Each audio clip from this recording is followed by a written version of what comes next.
Good evening to you all. Hope you're having a lovely start to your weekend. I'm Alex Von Coydel with you as always, bringing you what promises to be another exciting edition of Wildcats hockey presented by Armored Roofing. It's the first road game of the playoffs for the Wildcats, who boasted one of the best road records in the entire North American Hockey League this season. But again, playoffs are a different story. They've already completed two-thirds of their first objective, which is to advance to the division final round for the first time in franchise history. This third test, however, could well be the most challenging, as they will not have the support of a K. Yeager Coliseum crowd to back them up.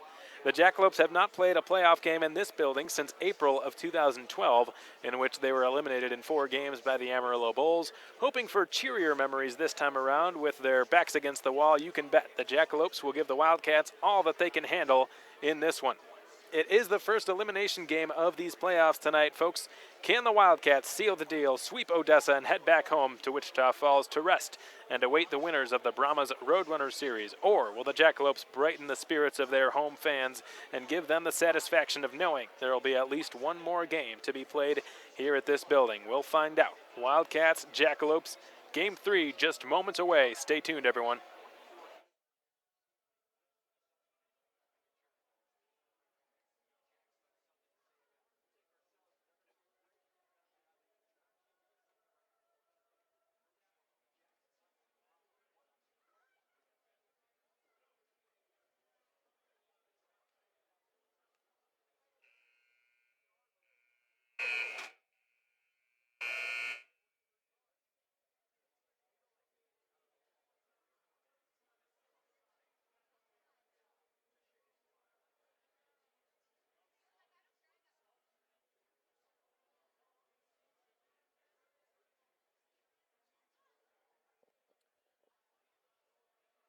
All right, welcome back, folks. The clock here showing just 1 minute and 40 seconds, 100 seconds until the players make their way back out onto the ice and await the singing of our country's national anthem, as well as the ceremonial puck drop. Already the referee and the linesman making their way out, followed closely by the Wildcats players who are working their way out onto the Ector County Coliseum ice. The referee tonight, Jeffrey Parker Jr., the linesman, Tyler Loftus, and Logan Belgraf. Starting tonight for the Odessa Jackalopes, John Flackney will be getting his first start of this series. He came in relief of Dean Schatzer in both games, backstopped the Jacks to some pretty strong saves, a pretty solid save percentage in this series overall. John Flackney's done a pretty good job at doing some damage control for the Odessa Jackalopes, coming in relief both times, boasting a .946 save percentage, allowing just 2 goals through the 2 games and stopping 35 shots, so he's done his job. The Jackalopes, however, have not given him enough run support, just 3 goals through the first 2 games. None from their top guns. Their top forwards, of course, Hampus Shodal, Graymar, Derek Brown, all held completely silent without a point. Danny Corrali, Andy McLean, their top defensive pair, also both silent. Their top goaltender, Dean Schatzer, has not been on his game for the first 2 tilts of this series. Schatzer has allowed several goals throughout the first 2 games, way too many. 9 goals against for Dean Schatzer. 39 saves, an .813 save percentage, so not the way the Dartmouth commit wanted to start out these playoffs. John Flackney again getting his first start in goal. On defense for Odessa, they're going to go ahead and roll with Nate Werhane on the right side, Cooper Zek on the left.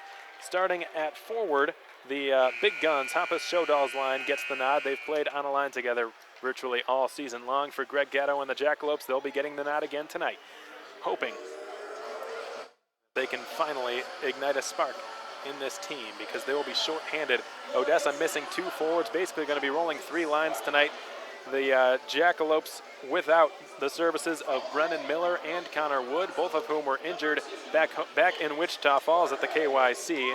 So their 4th line, according to their depth chart, without a center. Taylor Gatto on the left wing, who did not play in Game 2 due to a hamstring injury, but he is okay. Connor Stewart, who is a defenseman, listed as the right wing on that line. So really not a line, just 2 additional forwards down there. And they'll probably be sprinkled in throughout the game as the game goes on. Jackalopes short-handed tonight with their backs against the wall, knowing they need to get something going. Their top line of Hampus Shodal, Graymar, Derek Brown, responsible for more than 50% of their forwards' offense this season. If they don't get going tonight, this series is over. Danny Corrali Andy McLean, the top two defensemen responsible for more than 50%, nearly 60% of their defenseman scoring this season between just the two of them, each without a point thus far in this series. If they don't get going tonight, this series ends in just a few hours. The starting lineup for your Wichita Falls Wildcats is brought to you by Pelican's Restaurant, and it is as follows. Justin Kapelmaster gets his 5th consecutive start in goal. And on defense, Dom Sipus on the right side, Jeff Baum on the left. Once again, the two of them establishing some great presence on the blue line at the back end. They've played together for as long as I can remember on the same pair. Speaking of players who have played together for a while, the 20s line again gets the start. They've been on the same line as a unit for 10 consecutive games now, if you count this one, and have already scored 8 points in this playoff series. They get the nod to start tonight. Now we await the singing of our country's national anthem by Regina Buryarenk. Stay tuned.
A well-deserved round of applause extended in the direction of Regina Buryarenk for that rendition of our national anthem. Now all that awaits is the first puck drop of this hockey game. Game 3, the first elimination game of this series. The Wildcats have a chance to seal the deal tonight and go back to Wichita Falls on a high note and get rested up and await the winner of the Lone Star Brahmas Topeka Roadrunners series, which many people are calling a toss-up of a series. Nobody can really predict what's going to happen out there. Those two teams, both obviously so skilled, so evenly matched. It's pretty tough to predict the outcome of that series. Tough to choose a preference as well. So if you're the Wildcats, all you can do is prepare. But you don't want to get too far ahead of yourselves, folks. This series is long from over. The Jackalopes will be doing all that they can tonight to prevent their season from coming to an end. And it looks like a little bit of a change-up with the starting line for the Odessa Jackalopes. Zach Zeck will be getting the nod to start at center. Zach Zeck has been one of the hotter forwards for Greg Gatto and the Jackalopes in this playoff series. He gets the nod between Ryan McKellar and Pierce Plumer, who's also got a goal to his name in this series. So probably the two hottest lines starting this hockey game, expected to set the tone for their respective teams. Nick Rosa will start at center for John LaFontaine and the Wildcats to take the first faceoff against Zach Zeck. Nick Rosa and his line responsible for 8 points the Wildcats have scored in these playoffs. 2 goals, 6 assists. Been playing on the same line together every single game since March 18th. The puck drops. Game 3 at the Ector County Coliseum, officially underway. And again, the Jackalopes win the opening draw, dump it deep into Wichita Falls territory. Jeff Baum is back, stripped of it by Zach Zeck behind the net. Baum trying to dispossess Zeck now with it, and he comes out the near side, and Albrecht will outlet the puck ahead and into center. Cooper Zeck will slam it back towards the Wildcats bench. Good hold of the blue line. McKellar's shot blocked by Albrecht. He will try to reset and cycle it up further. Johnny Lazarus skating down his off wing, cuts into the middle and shoots for the first shot of the game, but it was off target and wide, so it will not count as a shot on goal.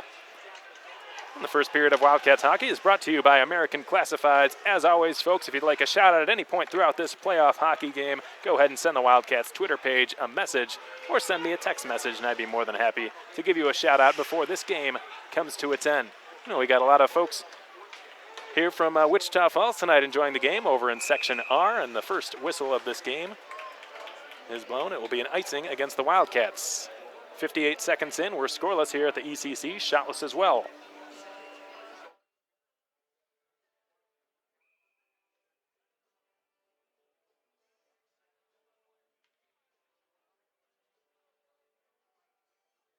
The face-off will now take place to the left of Kapellmeister. The Jacks win it cleanly as Levin shoots it well wide out the far side. Bolio will chop it back out to center ice. Graymar pursues it. Will go off his own end boards there for Jake Levin.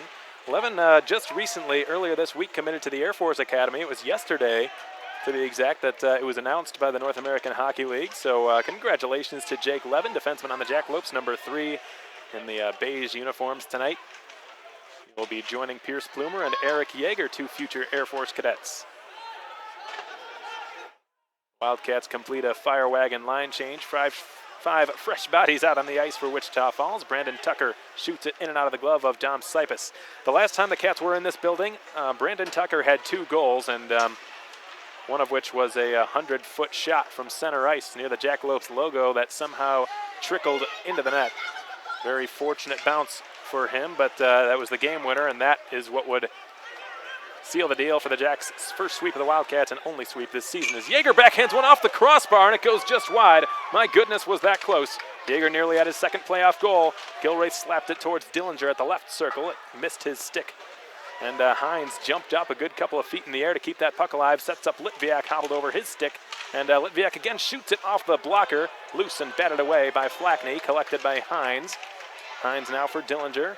From a severe angle, threw it through the net mouth, went off a Jackalope stick and back to the right point. Gilraith keeps it alive, but Cooper Zek intercepts his clearing attempt, and now he will work it out to Werhane, who will blast it in off of Kapellmeister's glove.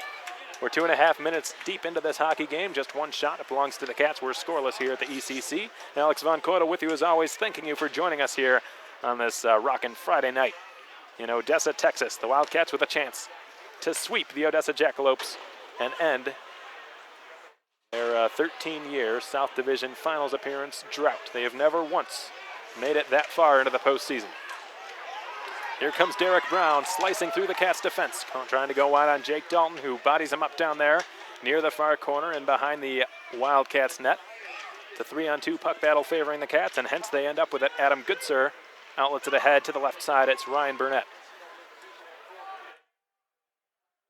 Andy McLean takes over behind his own net. His backhand pass was a no-looker, and it went off a Garrett Van Wy's stick. Danny Corrali rescues it, skates through center. Jake Dalton takes him off the puck, who tried to take it wide on him for the second time. Dalton with a couple of good defensive plays on this shift. Now Rounds gets it up the left wall. Garrett Van Wy advances it. Lazarus pursues it. Van Wy heads to the bench for the rest of the 20s line to get back on the ice, namely Austin Albrecht, the only one missing, as Rosa spins it deep, and there's Albrecht fresh off the bench. Tries to swap with Lazarus, gives it to him far corner. Rosa setting up shot behind the net, gets the pass from Lazarus there. Rosa backhands one towards the front, picked off by Ben DeMeo. Rosa, good stick work, wins the puck back, sets up Albrecht, far corner, tries to sauce a pass back to Jeff Baum. No luck, it was picked off. Pierce Plumer ahead for Ryan McKellar, and the puck ends up back in the Wichita Falls zone. This game just 4 minutes old, still scoreless here, one shot apiece. Here comes Albrecht down his off wing, Lazarus to the goal. Albrecht put it off his backhand and wide of the cage, in behind the net now. Albrecht again will swing it back to Hines, point to point, that is Gilraith, takes a long shot, off a body, cleared away, taken by McKellar, and he springs Zach Zek through the neutral zone, gaining the Wildcats line, taking it down the right side and shooting in and out of the glove of Kapellmeister. We've seen that a couple of times, and Rosa will just leave it there for his Ferris State goaltender. Future Ferris State goaltender, Justin Kapellmeister, will be playing there next season. Many believe he has a great chance to beat out their starter and earn the starting role with the Ferris State Bulldogs of the WCHA right away. That'd be something for him as a freshman.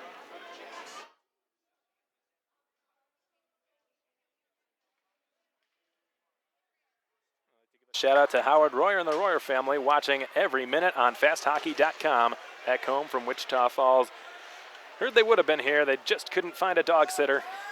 But appreciate the support that you give the Wildcats. Howard and Rhonda and the rest of the Royer family, we really appreciate it. Hope you're enjoying this hockey game on fasthockey.com. Hopefully the Wildcats can bring home the win for you. Nearly said 2 points. Points no longer existent in the postseason. Good pickoff by Graymar, who's in. He shoots. Glove saved by Kapellmeister. His first big test of this game, and he was equal to it. Passed with flying colors. Graymar remains scoreless. in this postseason. Andy McLean gives him a fist bump of encouragement as he skates back with his head down a little bit to the Odessa bench. He joins his line mates Hampus Shodal and Derek Brown, a little bit dejected. All three of them held without a point in the first two games, and for the Jackalopes to survive, they need those guys to put the puck in the net. There's no way around it. Litviak chips it past Andy McLean. Danny Corrali cuts Litviak's lane off. Now at the near circle, sets up Yeager. His shot blocked there. Dillinger tried to get it in the corner. Yeager centers, goes all the way through, and Gilraith couldn't handle it. A little bit too hot to handle for him at the blue line. He resets in his own zone. Gives a good saucer pass ahead. Litviak pivots away from Brandon Tucker. He will backhand it ahead for Gilraith. Didn't want to safely give it back to Hines, and Gilraith took a big hit as a result from Matthew Rippon. Comes John Russell, the Harvard commit, run into the half boards there, the side boards near the Wildcats bench. A couple of bodies battle for that loose puck, finally rolls loose. Gilraith corrals it behind the Cats' net. He'll work his way out down the left wing side. Losing his stick there on the back check was John Russell. Gilraith chipped it to himself off the near half wall, goes in deep, plays the body there on Jake Levin. His defensive partner, Ben DeMeo, the Dartmouth commit, ends up with it. Rattles it up the far half wall. Burnett chops it into the crowd, and that's going to be a souvenir for a young fan over there in Section C. To Adrian Gaultier, thank you very much for watching the Wildcats and tuning in. We appreciate your support. Hope you're having a lovely Friday evening, and thanks for watching again.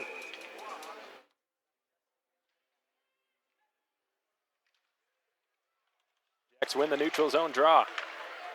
Jake Levin gives it D to D. That is Ben DeMeo. A couple of head fakes and shoulder shimmies. Jake Levin, the recent Air Force commit, dumps it in. Kapellmeister held on to it just too long. Not happy with the whistle there. He wanted to play it, but he gloved it and held it just a second too long. So whistle blown. Offensive zone draw upcoming now to the Jackalopes.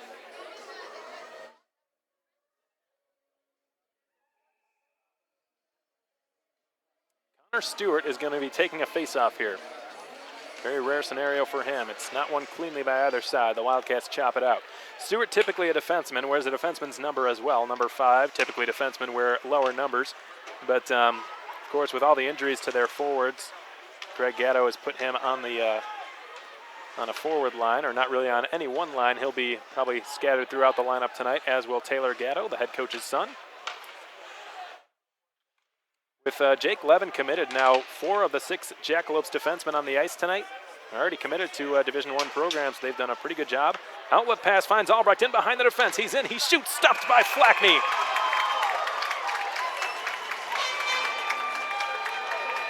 That's just the Cats' second shot on goal, and it was a dandy.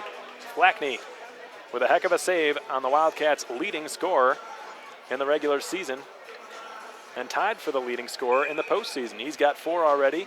8 playoff points for Austin Albrecht as a Wildcat, 4 last season. Among active Wildcats, that's second with Austin Bolio, who's also got 4, all assists. Nikita Litviak with 4 as well. Alexei Poikla with 3 goals. He leads the Wildcats in goals, which probably not something we expected from Alexei Poikla, who's certainly can shoot the puck. Don't misunderstand me here, but clearly more of a fast pass-first type of player. Looked at more of as a setup man than a goal scorer or than a sniper, but this series he has defied his stereotype, and good for him. He scored some big goals for the Wildcats. Here's Nick Rosa into the slot. Top of the right circle, left it off. Albrecht to the slot. He had it jabbed off his stick by a diving Jackalope. They have a 2-on-1 here. The Zek brothers. Cooper on the left side, Zach on the right. Cooper with the shot. And Kapellmeister never saw it, and it was pushed just wide out of his crease. He made the initial save, did not know where it was. It was in his equipment somewhere. And then the second chance pushed wide through the net mouth. Kapellmeister very relieved right now. I'm not sure we've seen that too often. The Zek brothers, Cooper and Zach, on a 2-on-1 rush. Probably had a lot of practice with that back in their their own backyard growing up in South Lyon, Michigan. Jeff Baum in on the forecheck, springs it loose for Russell, whose point-blank shot is denied by John Flackney, who looks as comfortable as he has all series long. John Flackney's done a really good job for the Jacks in this series, and it's been a little bit overshadowed because of their inability to score goals and their Well, really, both games they were essentially blown out by the Wildcats, though it's tough to classify the first game as a blowout win for the Cats. But John Flackney came in relief, did a pretty good job as a bomb takes a one-time shot sticked aside by John Flackney. Not committed, a native of Maple Plain, Minnesota. Here's a chance for Russell. Backdoor for Bolio, who scores!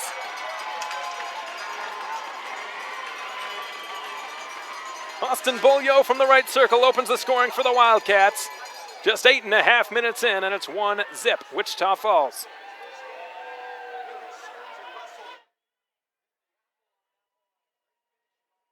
Austin Bolio's first goal of the playoffs, these playoffs. He now leads all Wildcats in the postseason in scoring with 5. That goal served a very important purpose because this crowd was really into it. I don't doubt they'll still be into it, but right now there's some concern already in this building.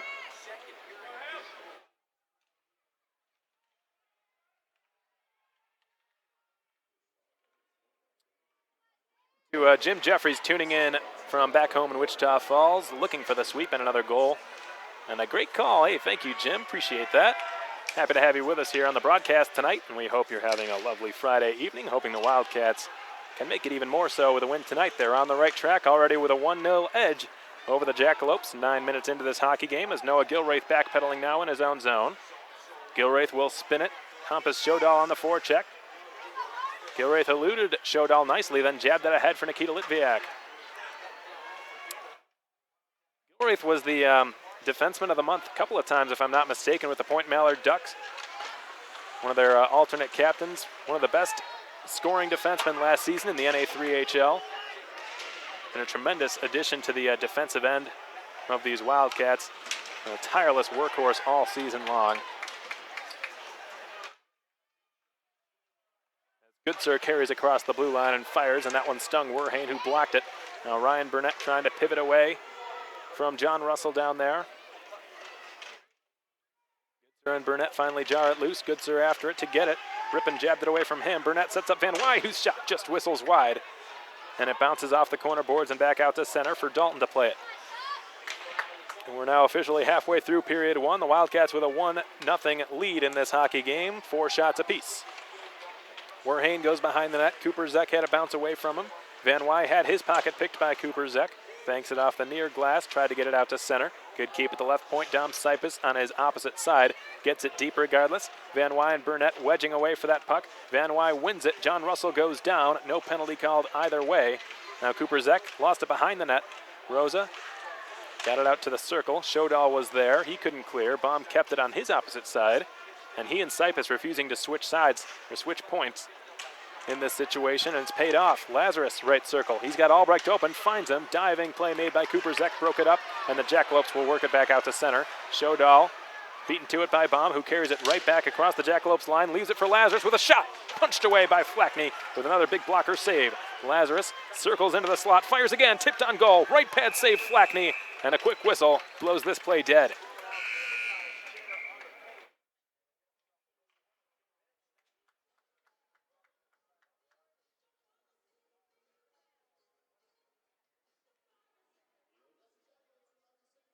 To Tanya Thompson watching back home on fasthockey.com. Got a report to Nicole at Navy Boot Camp, so congratulations to Nicole, and thank you very much to Tanya for tuning in on Fast Hockey. Get that win, boys, she says. Let's do it indeed. It's already 1-0 Cats. We're at our first period media timeout. Thanks again for tuning in, Tanya. We appreciate your support on fasthockey.com. Wildcats with a 1-0 lead. Shots pretty even, 6-4 in favor of Wichita Falls. Austin Bolio breaking the ice and scoring first for the Wildcats. Just 8.5 minutes in or so.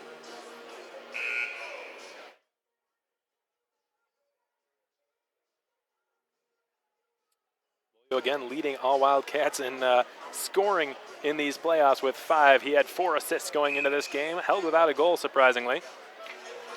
Not anymore.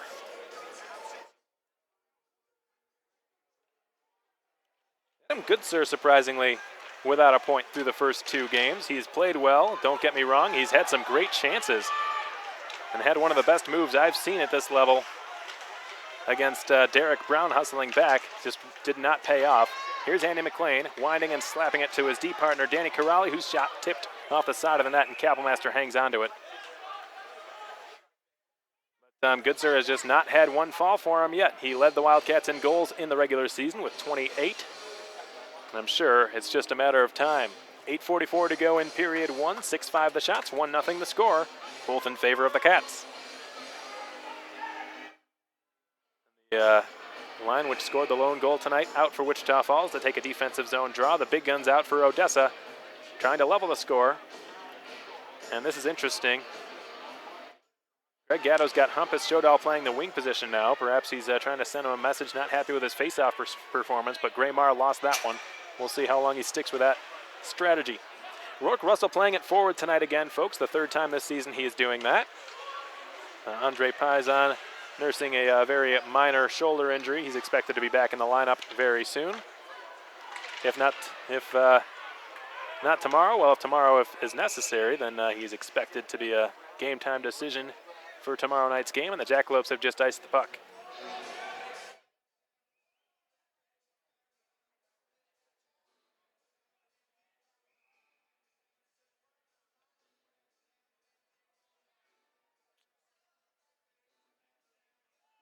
Looks like we may be having an issue with point streak this evening, folks. If that's the case, I apologize. There have already had some internet difficulties. Luckily, we got here, started messing with it early enough to catch the problem and at least find a temporary fix. Here's a long shot from Rounds. It was blocked out in front by the crowd of players. But if I'm not mistaken, there's probably a correlation between the internet problem and the point streak problem we're experiencing right now. Shodal's wide open. He fires, pad save, rebound sent through the 5-hole and out the other side.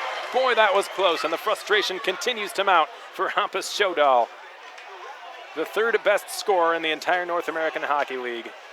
Second best goal scorer this season. 35 goals, 69 points through all 60 games. Snake bitten throughout the first 2 games for Greg Gatto and the Jackalopes. A veteran player on this team will be going to Bemidji State next season.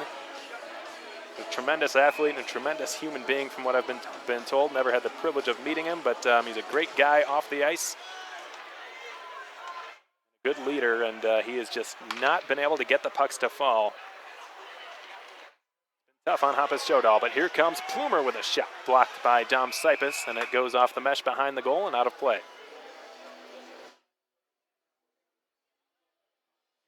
7.5 to go in period one. It's 1-0 Wichita Falls. Shots deadlocked at 7 apiece, and a defensive zone draw upcoming here in the Wildcat zone.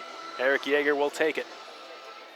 The future fellow Air Force cadet Jake Levin on the ice for the Odessa Jackalopes. Plumer as well. 3 future Air Force cadets all on the ice at one time. Face-off not really won cleanly either way, but the Jackalopes end up with it. Great backhand pass from Zach Zek. Finds a man open to the left point whose shot went well wide of the goal. That's Ben DeMeo. Corralled by Eric Yeager, who will slam it off the glass and all the way down the ice. Dillinger in hot pursuit of it. Flackney out to meet him. He clears it before Dillinger could get there. Now it's carried down the right wing by Jake Levin, who gives it ahead for Pierce Plumer. Shot from the left half boards, swallowed up by Kapellmeister's glove.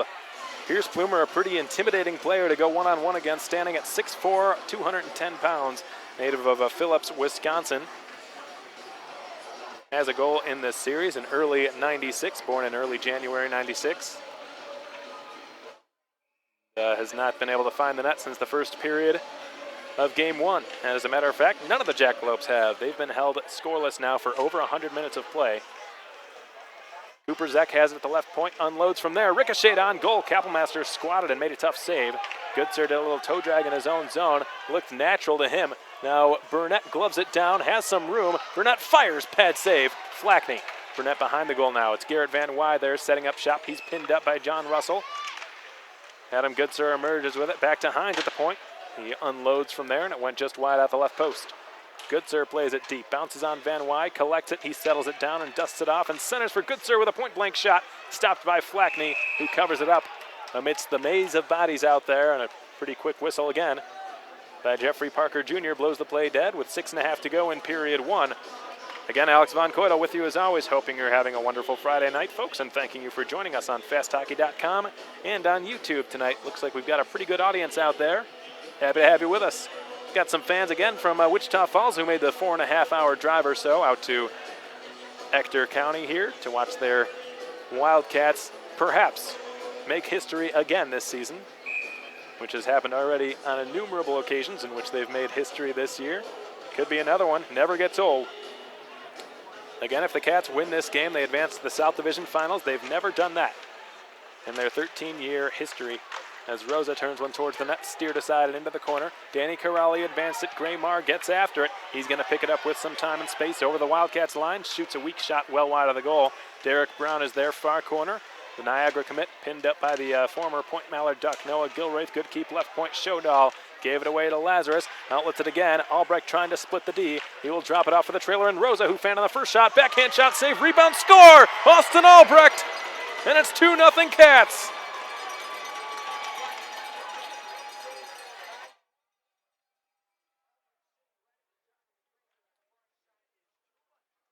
Very well-deserved goal scored by Austin Albrecht. He made that entire play happen. Trying to get in behind the defense. He was given a pretty nice pass through center by Johnny Lazarus. Couldn't quite split the defense like he did on that first try earlier in the game in which he had a full-on breakaway.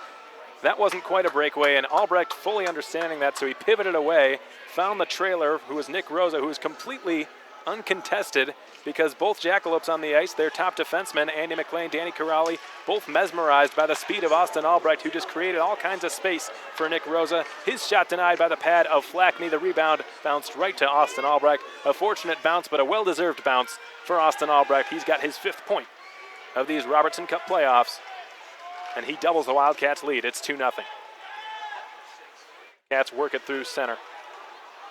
Big hit there by Austin Bolio, who dumps it behind the Jackalopes net. Bolio unloads it, ricochet just wide. It bounced off a Jackalopes body. I think it was Ben DeMeo. DeMeo advances up the left half wall. The Jacks fail to clear it. Gatto's out there. He will slam it off the glass. Baum couldn't keep it, but he re-corralled it, having just crossed the blue line, and dumps it back in.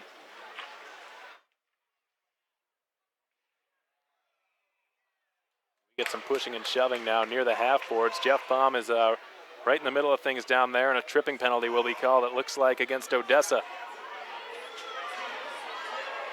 And the fans here voicing their displeasure.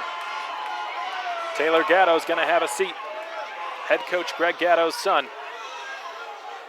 Going to head to the box for tripping. And now he's being led out of the box, so perhaps more. Might have been running the mouth a little bit. Greg Gatto's being escorted off the ice here at the ECC. Wondering if his night is done. We're not 15 minutes deep yet, which means it was a 5-minute major. He should still be in the box. And we saw a 2-minute penalty. Greg Gatto is done. 2-minute minor for whatever the call was. It was tripping. And then an additional, either a 10-minute misconduct or a game misconduct for running the mouth. Unsportsmanlike or what have you. Greg Gatto, the only forward on that bottom line, is out of the lineup now as Lazarus gives one rink wide that hobbled over Albrecht's stick.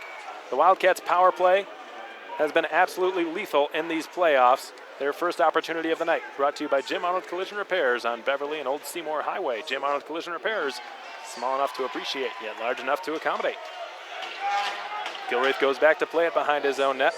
The Wildcats' power play in this postseason, 40%.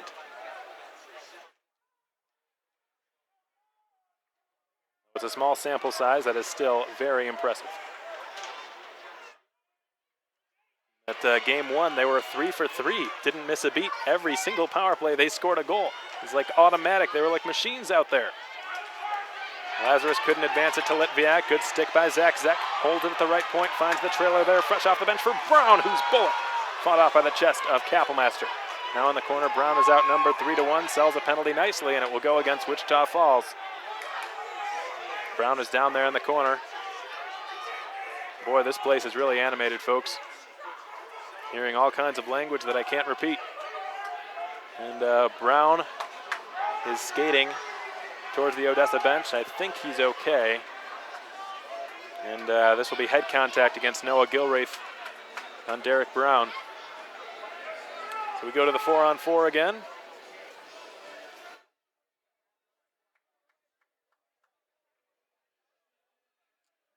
Cody Wooten tuning in out there on YouTube.com. Thanks so much, Cody. We appreciate you tuning in on your Friday night and listening to the Wildcats on YouTube.com. And thanks for all that you do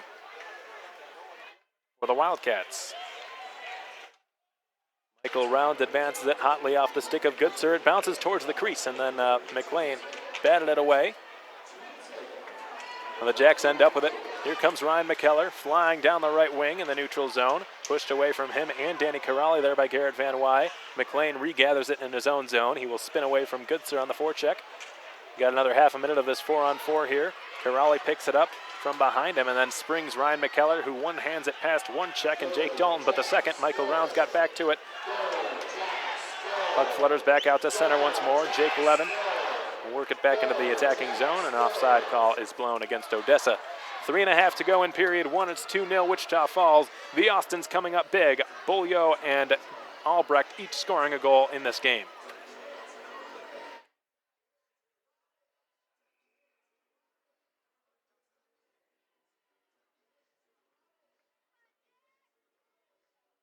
Give a shout out to my buddy out there tuning in for just 10 seconds. And they scored a goal. How about that? Thanks for tuning in. Happy to have you with us here, and hope the Flyers can get a win for you here tonight. Lazarus pushed up against the corner boards, and Bolio had it jabbed away from him by Ben DeMeo. That's Yeager out there, rather, not Lazarus. Right point, Dalton's shot. Stopped. Yeager at the rebound. Shot it wide out the far side of the net. The Cats with 4 skaters on the ice. The Jacks now with 5, so they go to an abbreviated power play here. The Cats drop their first man advantage. 0 for 1 on the night. 2:50 to go in this period. Alex Von Koitel, happy to have you with us here on this Friday night. This game 3 of the South Division semifinals. The Jackalopes trailing in some treacherous waters here. Already down 2-0 with their season hanging in the balance. Andy McLean advances it to Hampus Shodal on the left side. The 6'2" Swede. Rink wides one. Danny Corrali storming in. Put it across, hoping for Brown. Ricocheted off a couple of sticks. Now back to the left point. McLean walks the line, gives it to Brown. Left circle, pulls the trigger. Stopped by Kappelmaster. Brown picks it up in the corner. Back in deep. It's Hampus Shodal throwing it into the slot. Went off of a glove. Poikala clears it down the ice. And the Cats make a 4-man line change. 4 fresh bodies, now 5. Gilraith just out of the box. Here comes Brown again. Couldn't pull it back and fire. Michael Rounds preventing him from getting a shot away. Now it's Graymar behind the Wildcats net. He will backhand it around the boards. Right point, Corrali is there. Unloads, tipped and blocked down. Picked up Shodal near corner. Shodal trying to work it away from Dom Sipus. Michael Rounds using his skating ability to outbeat Shodal to the puck, and the 23s converge. The first of whom won it, and Rounds advanced it, hoping for his billet mate Adam Goodser. Beaten to it, however, by Danny Corrali. McLean will spin it back towards Corrali in his own corner. Tired skaters on the ice for the Jackalopes right now. The Cats hoping to take advantage. 90 seconds to go in the period. Van Wy gloves it down into the slot. Couldn't put it on his backhand. Then he eventually shot one from a bad angle. In front, they score! Adam Goodser has finally scored his first playoff goal as a Wildcat, and it was a long time coming. Out of a net mouth scramble and some confusion and some tired skaters for the Jackalopes. The Wildcats have taken advantage, and you can just feel the dejection in this building right now.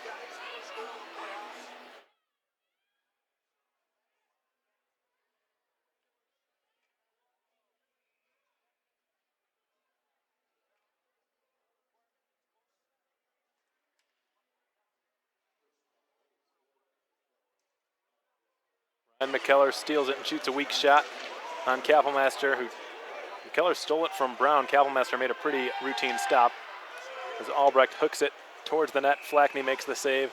John Flackney still in this game despite giving up 3 goals on just 12 shots. Only 9 saves for John Flackney. A couple big ones, but not good enough to stop this relentless Wildcats attack. Already 3-0. First period's not even over yet. The Cats have an offensive zone draw to the right of John Flackney. Just looking at the expressions on the faces of the Jackalopes players on the bench right now, they are not happy, to say the least. Berzek advances it out to center. Too far from McKellar, and Baum will shoot it back in. Hobbled away from Rosa. Cooper Zek is back to get it. The last minute of play is brought to you by La Quinta Inn & Suites, the official host hotel of your Wichita Falls Wildcats. Hotel we had the privilege of staying at whilst visiting here in Wichita Falls. Done a great job of accommodating the team, so a stick tap to La Quinta Inn & Suites for their accommodations this weekend. Might get a little tricky if the Wildcats win this or lose this game rather, because everything's all packed up and ready to go. Lazarus finds Litviak through center, cutting into the slot and firing, and it was blocked by Brandon Tucker. Litviak already with 4 points in this series, battling for it along the half boards. John Russell will advance it as far as the red line before dumping it back in. Kapelmaster leaves it for Gilraith with 10 seconds to go in the period. Dillinger on the right side. Last time he was in this building had a very nice goal from the right point. And that's going to wrap things up for period one. It's a pretty one-sided one, and the fans, most of them, however, at least, voicing their displeasure in the way that first period was played. Shots were relatively even, just 13-10 in favor of the Cats. Goals, however, not so much. 3-0 Wichita Falls, and these guys can smell a South Division Finals appearance. You just have 40 minutes of hockey separating them from just that, getting their second consecutive entry round sweep in the postseason. Last season, however, it was a play-in round against the Rio Grande Valley Killer Bees to qualify for this round, the South Division semifinals. 2-0 sweep over Rio Grande. The opportunity is there. They lead 3-0. The momentum is all on their side. The big guns for Odessa have been held completely quiet, not only in this game, but in this series. The Cats have done everything they need to do to come away with 2 points tonight. Not 2 points, my apologies. There are no longer points in the postseason, but a very important win, which will give them some much-needed rest as they await the winner of the Topeka Roadrunners Lone Star Brahmas series. And either way, it's going to be that series would be quite a battle. Again, they've got to get there first. 40 minutes separate them from getting to that point. The Lone Star Brahmas and Topeka Roadrunners playing each other tonight, but there's a problem with point streak, so I'm not sure I'll be able to update you on that score or not. Try to keep you posted as much as we can. In the meantime, we're going to step break here to thank everybody for joining us tonight on FastHockey.com. With you, as always, the voice of your Wichita Wildcats. So happy to have you with us here, not just online, but some really faithful fans who made the make history once again.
welcome back, folks. For those of you listening on YouTube, we hope the broadcast is up and running just fine. We're having some serious difficulties here at the ECC with the internet. Point streak isn't even working. The off-ice officials are trying to get it figured out. I've had to jump between several different servers, and really can't find one that's just reliable. So hopefully this one works. I've got a little wireless router beside me that my buddy Nick Nolenberger, the Jackalopes broadcaster, was kind enough to provide me with. So hopefully it holds out, and we really hope it continues smoothly for the rest of this game, because, well, the Wildcats can make history tonight, and we'd hate for those of you listening back home to have to miss it. So we're doing everything we can to ensure that this broadcast runs as smoothly as possible. Unfortunately, there are just constant issues really in the NAHL with the internet, and I'm sure those of you listening have had your fair share of experiences with that. But again, we're doing everything we can to make sure that it runs as well as possible for you. It's been a good game if you've been tuning in. The Wildcats with 3, the Jackalopes with nothing. The Austins coming up big. Bolio and Albrecht each scoring a goal, followed by Adam Goodsir's first playoff goal as a Wildcat.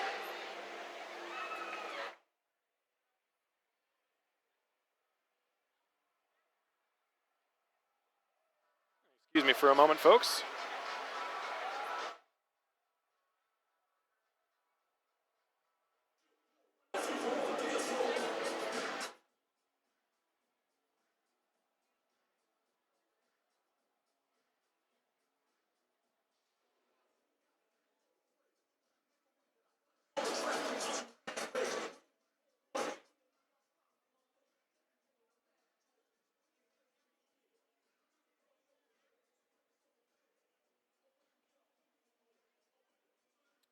All right, again, welcome back, and we'll try to keep you as updated as we can with point streak. It looks like it's just this game that's really having difficulties. The other ones throughout the NAHL, you can see the scoreboard on those games just fine. So I'll give you your first out-of-town scoreboard update as we go around the league. Out east, there's a elimination game being played right now in Wilkes-Barre. Scranton, the Knights trailing 4-1 on their own rink, the Rev Ice Center out in Wilkes-Barre, Pennsylvania. It's 4-1 Aston Rebels. So Wilkes-Barre's season can be over tonight if they drop this game, and it looks like they're en route to doing so. So Aston might be the first team to advance to the South Division Finals. They've got the time advantage. They're an hour ahead of us out on the East Coast. The New Jersey Titans tied up with the Johnstown Tomahawks. The Tomahawks also with a lead in the series. It's 2-0. And right now, that game scoreless early on in period 2 out in Johnstown, Pennsylvania, who are playing their first, the Tomahawks playing their first home game of this series. So they won 2 on the road. Trying to close it out on home ice, advance and play the winner of the Rebels Knights series. Fairbanks tied up in Cooley Region in La Crosse, Wisconsin, 1-1. The series 2-1 in favor of the Ice Dogs, who are trying to put the chill away for good, and the chill trying to prolong their season one more day. Game 5 will be tomorrow night in Cooley Region if necessary. The reason that that series is already on its Game 4 is because of the time schedule, the traveling schedule between Fairbanks and Wisconsin. Obviously, a lot more demanding than a traditional travel schedule would be. So Fairbanks played 3 home games all at one time out in Alaska, so that series already on its 4th game. Again, 1-1 the score after 1 period out there. The Ice Dogs hoping to advance to the South Division, the Midwest Division Finals, and play either the Janesville Jets or the Minnesota Wilderness, who are also playing tonight. 1-0 Janesville.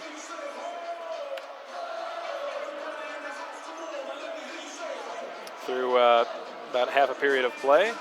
That series all tied up at 1 apiece. Bismarck Bobcats hoping to sweep the Brookings Blizzard on the road. No score.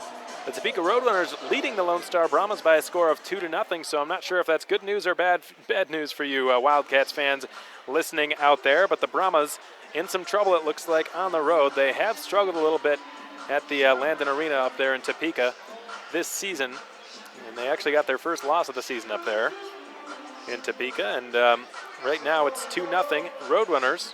The series tied up at 1 apiece.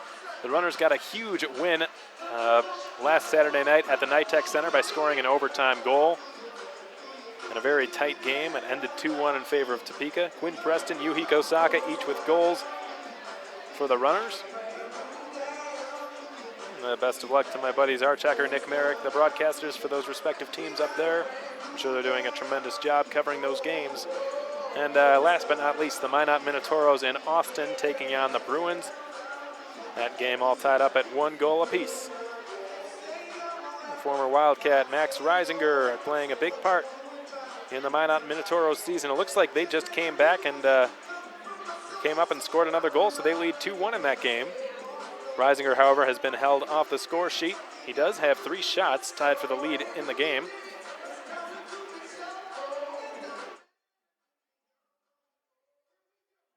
Well, wouldn't that be something?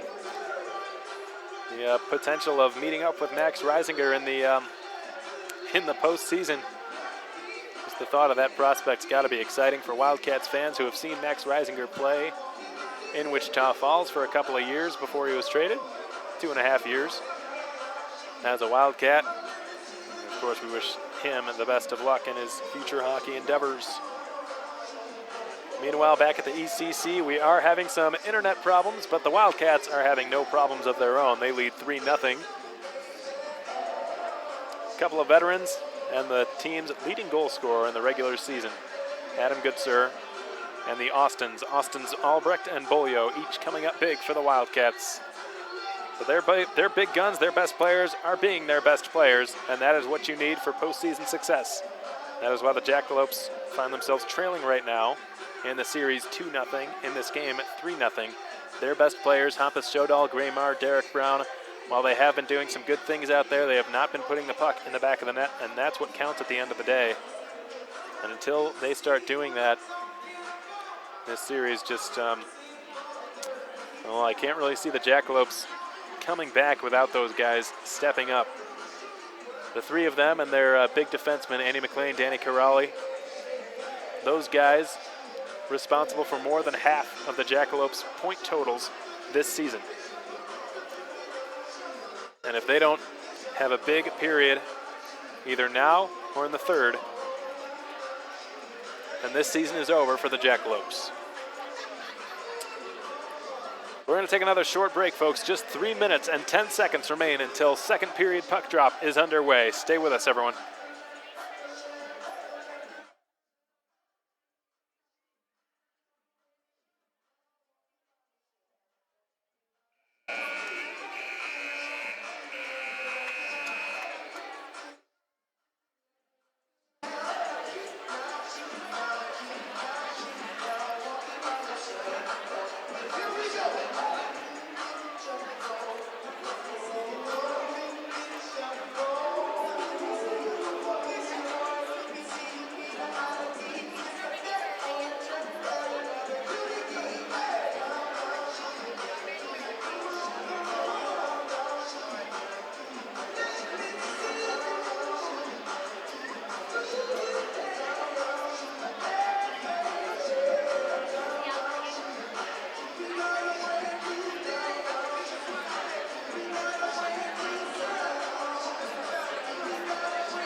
Welcome back, everybody. The referee, Jeffrey Parker Jr., the linesman, Logan Belgraff, Tyler Loftus, they're all back on the ice. The fans back on their seats, the coaches back on their benches, the players back on their skates.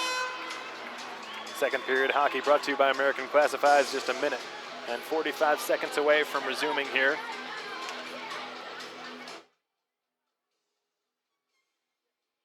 The Wildcats have become known for their ability to hold on to leads, this season at least. Once they get the lead, it's very often you see a team rally from behind and upset them. The biggest instance I can think of, or really any Wildcat fan can probably think of, happened in this very building. 2.5 months ago, February 6th, 4-1 the score heading into the third period. 5-4 the final in favor of the Jackalopes to end the game. And of course, that's got to be what Greg Gatto's been saying to his players, not just in this game and that past intermission, but this entire series to get his team going, because they desperately need it right now. They just appear to be running on fumes. They just can't contain the Wildcats right now. They can't contain them, nor can they generate anything of their own, and that's the problem.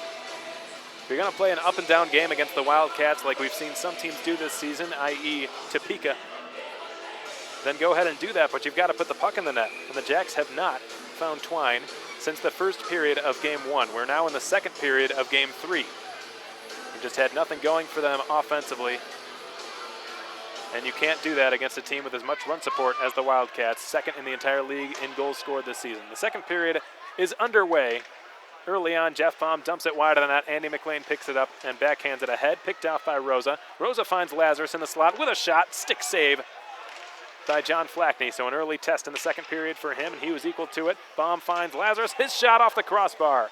Albrecht picks it up. Far half board. The Wildcats really just full speed ahead, not pumping the brakes one bit. Rosa far corner, trying to get it deep for Albrecht. Intercepted, sent ahead for Zach Zek. Through him and back out to center. Dom Sipus is there. He will play it off the sideboards. Lazarus pushed off the puck by Big Pierce Plumer, the 6'4" Wisconsin native.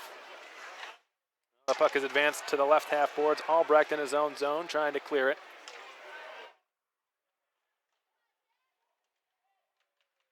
I've been told that there are no problems on fasthockey.com for those of you watching back home, so that's great to hear. I'm thrilled to hear it. Hopefully we can get YouTube up on the same level here. We've been just having some slight issues with the Wi-Fi again. We had some people looking into it in the intermission. Hopefully all is well from this point out. Rippon couldn't keep it in the zone. Russell backpedaling at center. Chipped it further off Bolio's stick on target, and then Flackney steered it into the corner. Corrali is back, advances it for Rippon with a nice backhand pass, trying to sidestep Gilraith, gets it out to center. Some fans wanting a hooking penalty against Noah Gilraith, but none coming. To Margaret Trebbing and the Trebbing family tuning in on Fast Hockey tonight. Wish they could have been there. Thank you very much to the Trebbing family for all that you do for the Wildcats, both at the KYC and on fasthockey.com, supporting them as they travel. Poikilo finds Bolio open with a shot. He scores! Austin Bolio's got 2 on the night. And it's 4-0 Cats. Poikilo with his first playoff assist as a Wildcat. Bolio with his second playoff goal this season, his 10th playoff point as a Wildcat. Combine last season and this.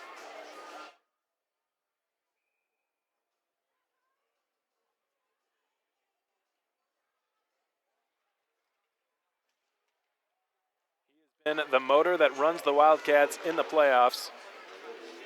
Spoken to several people about it. Nobody on the Wildcats wears a C on their sweater. It's just part of the John LaFontaine culture. But if there was somebody who would, multiple people have said it would be Austin Bolio, and you can see why. Because in games like this, this is when he's at his best. Leader by example, a quiet leader. Shodal with some time. He fires. It was blocked by Michael Rounds. It stung him a bit. Puck kept alive just barely at the blue line by Jake Levin. Shodal will pick it up along the far half boards. He plays it deep. Shodal jabs it free from Yeager. Tries to pivot away. He's outnumbered 3-1 down there, using every inch of that 6'2" frame, and he wins the puck. DeMeo flips it wide of the net off the backboards, collected by Dillinger. Dillinger sends it rink wide. He goes down. I think that was McKellar who brought him to the ice. Dillinger hops off the ice in favor of Ryan Burnett, who's exchanging for that line change now. Burnett finds it on his stick on the right side and shoots. Swallowed up by Flackney. 10th save of this game.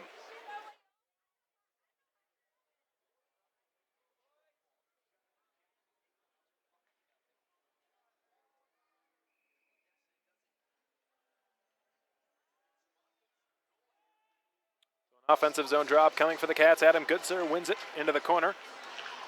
The Jacks clear it right away. It's a little bit too far for Pierce Plumer. Baum, meanwhile, will shoot it back in. Ben DeMeo, the Dartmouth commit, skates it ahead, gets it in deep. Pursuing it now, it's Dom Sipus. Takes a hit there from Pierce Plumer. That's a lot of height between the two of them. One 6'5", the other 6'4".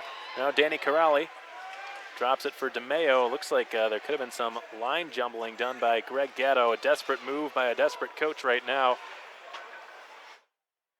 Andy McLean and Danny Corrali have played together on the same defensive pair in every single game the Cats have played the Jacks this season. Right now, Corrali's been with DeMeo on the ice this entire shift. So unless McLean is hurt,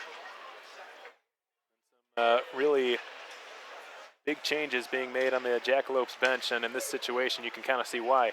Albrecht down the right side, backhands one through the crease, goes all the way through, kept alive at the left point by a pinching Matt Hines, and the puck ended up out of play, or perhaps played with a hand pass. The faceoff will take place to the right of John Flackney. 4 minutes into period 2, the Wildcats really just establishing their dominance in this game, at least on the scoreboard, making it very clear the Jacks are going to have to earn another game at this building. If they want to keep their season alive, they're going to have to earn it. They've given them a real taste of what they're in for as Matt Hines rips one right off the draw, and a glove save is made by Flackney again. Boy, can Matt Hines shoot the puck.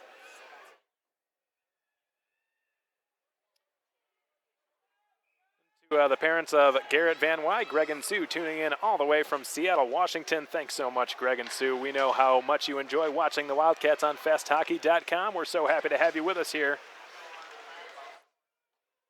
You've enjoyed this game, 4-0 Wichita Falls. The Jackalopes have just cleared it into the Cats bench from their own zone, so the face-off again will take place in the Odessa end.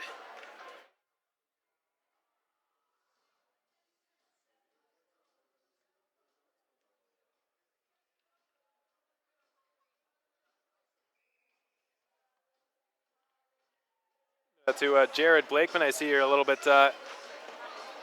confused as to who scored those first goals because you weren't able to catch them.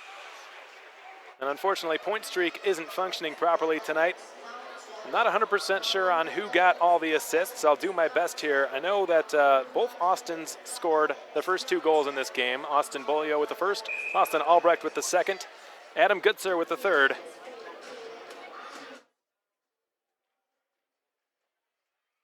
Bolio again with his second of the night, just had another one. He was set up by Alexei Poikula. That was a clear assist for Poikula. Now we get a holding penalty upcoming.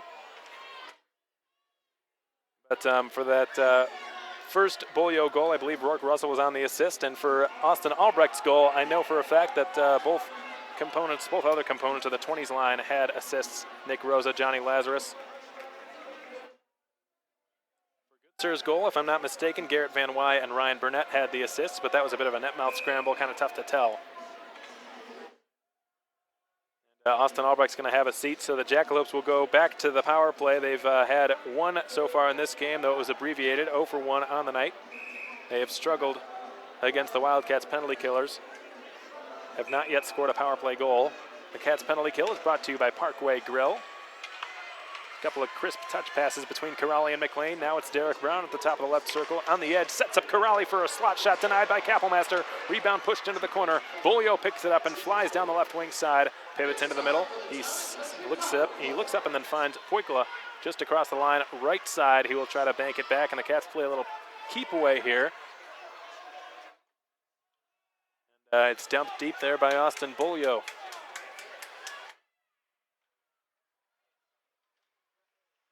Corrali gained the line and dropped it off. Didn't work out. Graymar was there waiting for it. No luck. But the Jacks are really just firing on no cylinders here tonight. Can't get anything going. They're passing, they're shooting. Everything is off right now. And Brown's shot, stick save Kappelmaster. Brown turns one towards the goal from a sharp angle in the corner. Puck was loose and the referee blew another quick whistle. The fans not happy, and a stickless Michael Rounds going out to get it, and it was just pushed away by Derek Brown.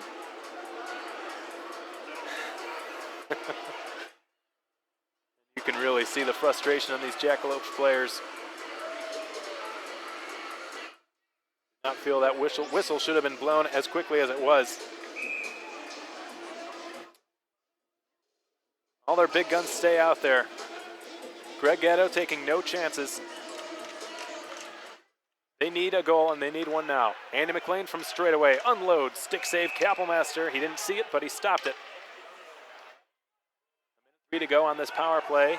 Austin Albrecht in the penalty box for a hold in the offensive zone, which is, any coach will tell you, that's the worst place you can take a penalty, in the offensive zone. Albrecht third on the Wildcats in penalty minutes this season, trailing only Adam Goodser and Nikita Litviak. Albrecht with 84 on the campaign. Nobody cracked 100. Goodser was close with 93. Raleigh will drop it off for Shodal, cutting into the high slot and firing another save. Kapelmaster, and again, no rebound. According to the shot clock, which has been a little bit unreliable tonight, Kapelmaster has stopped all 14 of the shots he has faced. We're just 5.5 minutes into period 2. Alex Von Keutel with you as always, thanking you for joining us tonight, folks. If you're not here at the ECC, and we hope you're tuning in on fasthockey.com and on YouTube. I know for a fact there's a pretty good audience out there. So thanks for tuning in. We're happy to have you with us. Wildcats with a chance to go home to Wichita Falls, knowing that they will have qualified for the South Division Finals for the first time in their history. All they've got to do is not concede 4 goals or score some more. In the next 35 minutes of hockey to be played or so. Still all the top guns out there, even though they're pretty tired here, and it's clear that they're tired. Shodal gives it to Graymar along the far half boards. He will flop it deep. Corrali behind the net, setting up shop there. Derek Brown has it at the left point. Gilraith taking away the shooting and passing lanes. Brown from the goal line took a really tough angle shot, went off the back of the net. The Cats advance it around the boards, but not out. Ben DeMeo is there. DeMeo tries to filter it through the maze of bodies. Didn't work out, but Brown picks it up left circle, swings it cross ice to the far circle. Now DeMeo unloads, and that one went off a body and wide. That was Corrali who ricocheted it off the backboards, and the puck's been cleared. Albrecht fresh out of the box, beats out Ben DeMeo to that puck, and he gets to it behind the Jackalopes goal line, waits for some help from the Wildcats bench. Albrecht pushes it deep. Litviak jabs it further. Yeager is there. Tried to backhand a pass to Dillinger. Goes all the way through for Rounds. His shot blocked out in front. Yeager collects it. In deep once more. Outnumbered 2-1. Litviak helps him out. Picks it up far corner. Slaps it off the half boards. Rounds with a long wrist shot blocked by McKellar, who will swing it back out to neutral ice once more. 13 minutes to go in period 2. It's 4-0 Wichita Falls.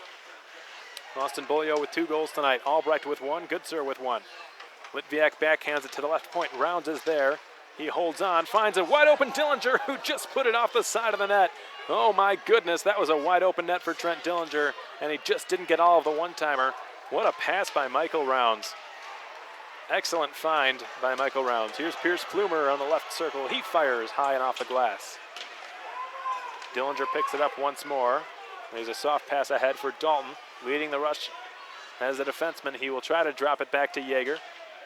Fan on the pass, recollects it. Burnett put it across. Yeager was unsuspecting. Yeager picks it up and centers for Burnett. Went off the stick of Brandon Tucker.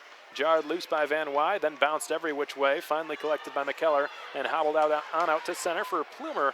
Long shot from 100 feet. Easy glove save. Kapelmaster. A dozen minutes to go in period 2. We get a whistle here. 4-0 Wichita Falls. Shots are pretty even, 17-15. Score is not even where it counts. 4-0 Cats.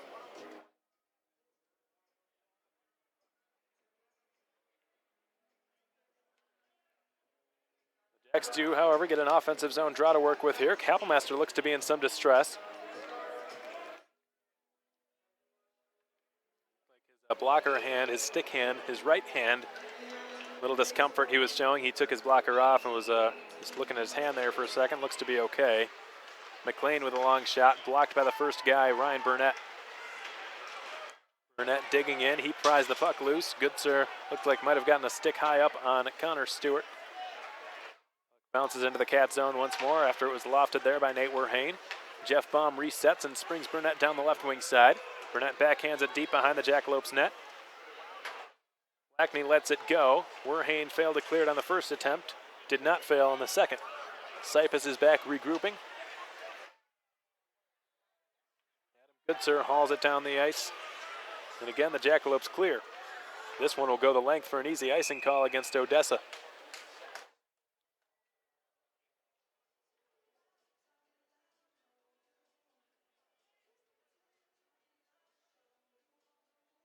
Looks like we've got a We've got a viewer all the way from London, England. I'm not sure that's happened this season. According to Twitter, his name is Ryan. Twitter handle Shadow55. Not sure what his last name is, but thanks so much, Ryan, for tuning in on FastHockey.com all the way from London, England. And an offside whistle blown against Odessa here, but boy, that is a fan right there. We appreciate your support, Ryan. Not even sure what time it is there. It's got to be, I'd imagine, close to 2 or 3 in the morning, if I'm not mistaken.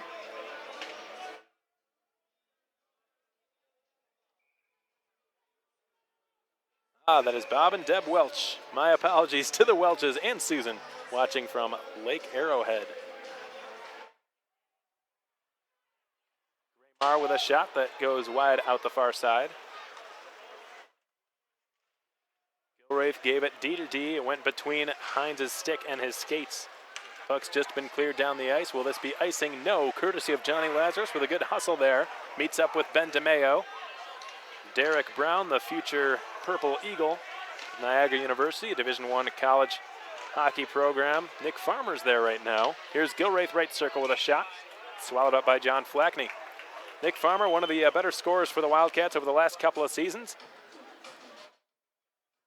The Wildcats faithful have missed him, but team has not missed a beat without him this season, or without losing some other very big pieces. Colin Staub, Matt Cook, Kevin Cherzin, Cam Knight, Austin Shaw, David Zevnik. The list just goes on and on. So many key players lost in the offseason, and the Cats have not missed a beat. In fact, they have improved from last season to this one. The best season this team has ever had. 44 wins, 44-11-4, the final record through 60 games. As Russell delivers a big hit and springs Bolio with a shot that's swallowed up by Flackney.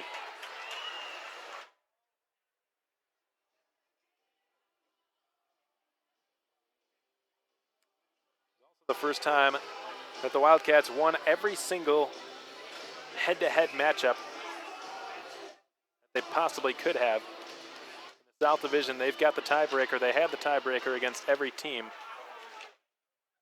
Every season series against their South Division rivals. Not one team beat them more than they beat them, if that makes any sense. Rourke Russell, rounds, backdoor. Poikila one times it, fought off heroically there by the goaltender Flackney. Poikila got all of that one, but it was heading towards the far corner of the net instead of the near corner. Very difficult to aim that shot. Even to get it on net is difficult at that velocity, let alone pick your corner. Only the best of the best can do it. Those are the ones who go to the NHL. Even most of them can't do it to a T. Only a select few I can think of who can do it on a regular basis. It's so difficult when that puck is coming at you so quickly. You have to line it up with your stick perfectly. Swing at the exact right moment if you want it to go where you're hoping it goes. And Poikila got it on net, which is the first part, and that's difficult enough. But Flackney just got his shoulder on it, his right shoulder.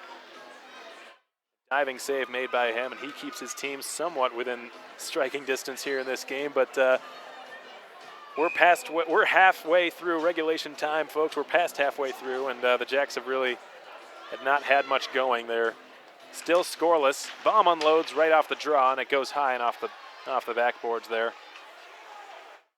A couple of good chances. Kapellmester's made some pretty tough saves, but nowhere near enough what they need to get themselves in this game. Connor Stewart playing defense again, shoots high again.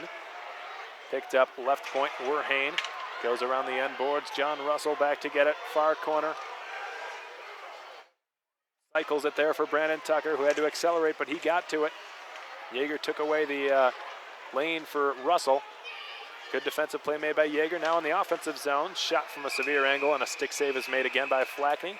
A little bit of a disagreement ensuing. Yeager and Matthew Rippon having a conversation down there. I think that's who it is. Matthew Rippon, a native of Lethbridge, Alberta, the same hometown shared by the Jackalopes head coach Greg Gatto and his son, of course, Taylor Gatto, who I've not seen return to this game, so I can only assume his night is done. So the Jackalopes now officially with 3 forward lines. Probably some tired skaters as well.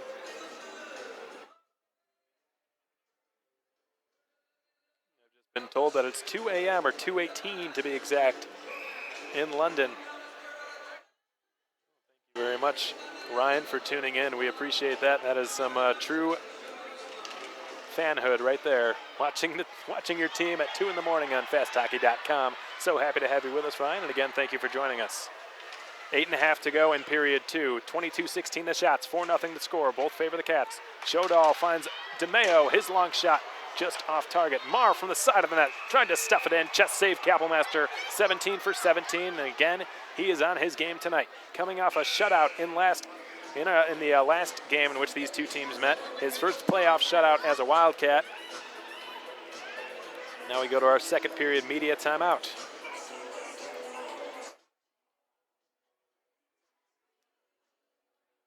This playoff series, but going into this game, Justin Kapellmaster had an absurd .958 save percentage. Nearly 96% of the shots he faced, he stopped. Now having stopped 17 straight, I imagine that number has got to be up in the 970s. Leads any goaltender in the playoffs right now. Of course, he was near the top of the standings among goaltenders, or the stats I should say, among goaltenders this season. In really any category, any way you slice it, he was one of the best goaltenders this year, and his work is far from over, and he understands that. He's another guy who just loves playing in big situations like this. The bigger the spotlight, the better he plays, or the more invested he gets and gets really dug in and intense and into the game. He's the kind of guy you want backstopping your team when you're in the playoffs. There's no doubt about that. Cats win a defensive zone draw to his left. Garrett Van Wy down the right side. Met by Ben DeMeo, who cleared it just over the blue line, according to Tyler Loftus, the linesman. Offside whistled against Adam Goodsir as a result.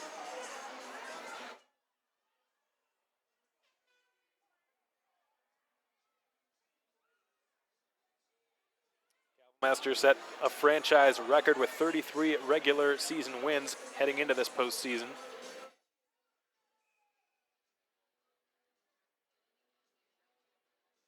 Third among all North American Hockey League goalies with 2.06 goals against average. His save percentage also third at .924 this season. Long shot, easy save, rebound popped loose, and then Burnett just couldn't stuff it in from a pretty tough angle. A little bit surprised the whistle didn't blow there. I didn't see the puck. Apparently John Flackney didn't have all of it. Now Burnett pries it loose in the near corner. Had a man open in Van Wy, just couldn't get it to him. Jake Levin on the intercept, and Pierce Plumer will eventually clear. 7:40 to go in period 2. 4-0 Wichita Falls. Austin's Bolio and Albrecht combined have 3 goals. Bolio with 2 of them. Adam Goodsir with his first Wildcat playoff goal as well, with his mother in attendance tonight. Rosa for Albrecht in the high slot. Rosa to the net, tripped up. Albrecht's shot swallowed by Flackney. The public address announcer here at the ECC desperately trying to get his fans back into this game. They have not had a whole lot to cheer about.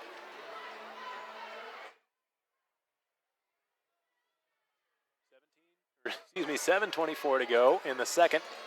4-0 Cats. They get another offensive zone face-off. Thanks for joining us, everyone. We're really happy to have you with us here on fasthockey.com and on YouTube. Hope you're enjoying your Friday night. The Wildcats with a chance to sweep the Odessa Jackalopes here in this game 3 as a quick turnaround shot from Rosa denied by Flackney. Rosa outworked 2 Jackalopes and Marr and Corrali down there, but puck is eventually turned over. On the right side, it's Marr with a shot, stick save, rebound. They finally score. Hampus Shodal comes through for the Jackalopes. Kapellmaster coughed up a rebound towards the goal line. Shodal from a pretty tough angle just punched it through his 5-hole.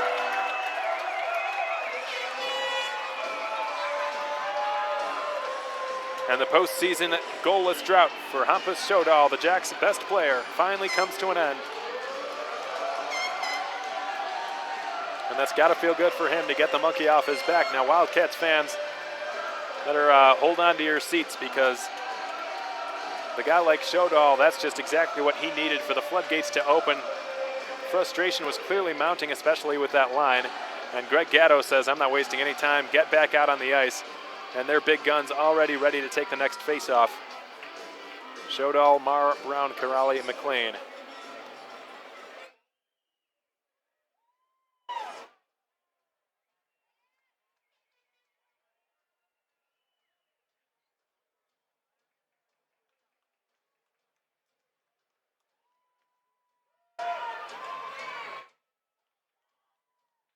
First goal the Jackalopes have scored since the first period of Game 1.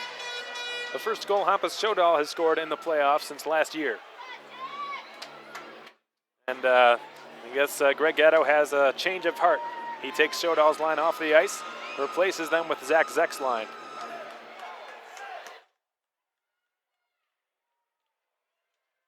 Cats win the neutral zone faceoff. Dom Sipus in his own end will bank it off the glass and into the Odessa zone. Andy McLean swings it D-to-D for Danny Corrali.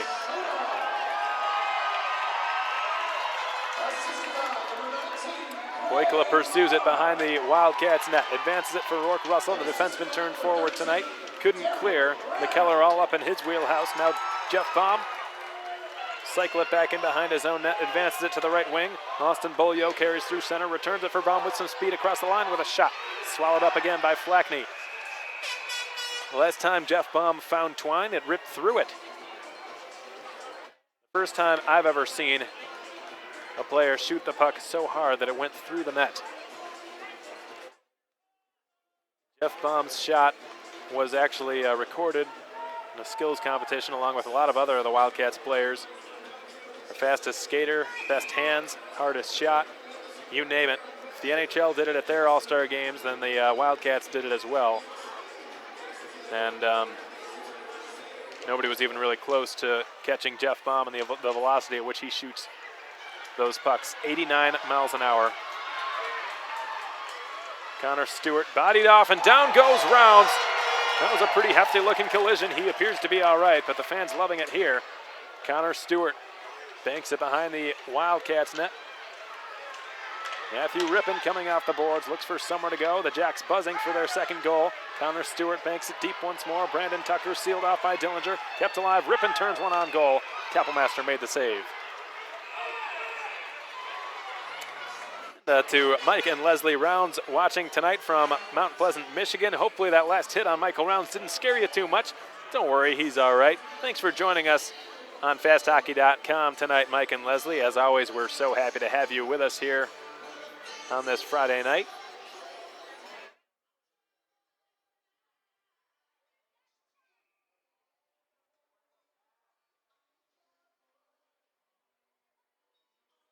Rounds had just a tremendous pass earlier in this game, and unfortunately for him, it did not pay off. The last time the Cats were in this building, Rounds actually had 2 goals, both on the power play. Both beautiful goals. From a long range out, Burnett with a backhand spinorama shot, denied there by John Flackney.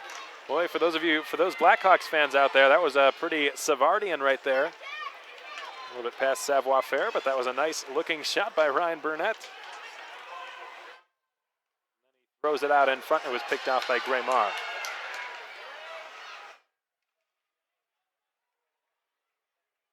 You could call that Savardian. At this point, you could probably call that Patrick Kane-like. He's adapted that move incredibly well. It's as well as anybody. Ryan Burnett showing what he can do with a spinorama shot. Here comes Lazarus cutting through the defense and shooting. Blocker save.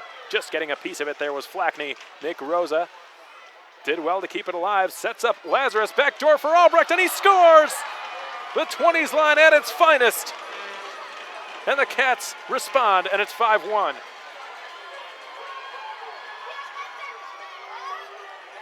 That was just a textbook 3-way passing play. Austin Albrecht with his second goal of the night. He has now entered the 10-point club for Wildcats in the postseason. He's got 10 playoff points wearing this uniform. Joins Austin Beaulieu as the only other active Wildcat who is in that company. And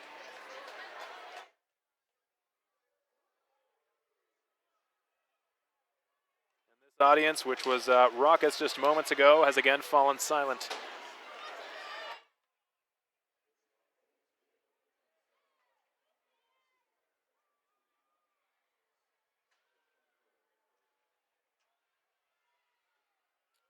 Jackalopes dump the puck in behind Kappelmaster's net. He's out to play it.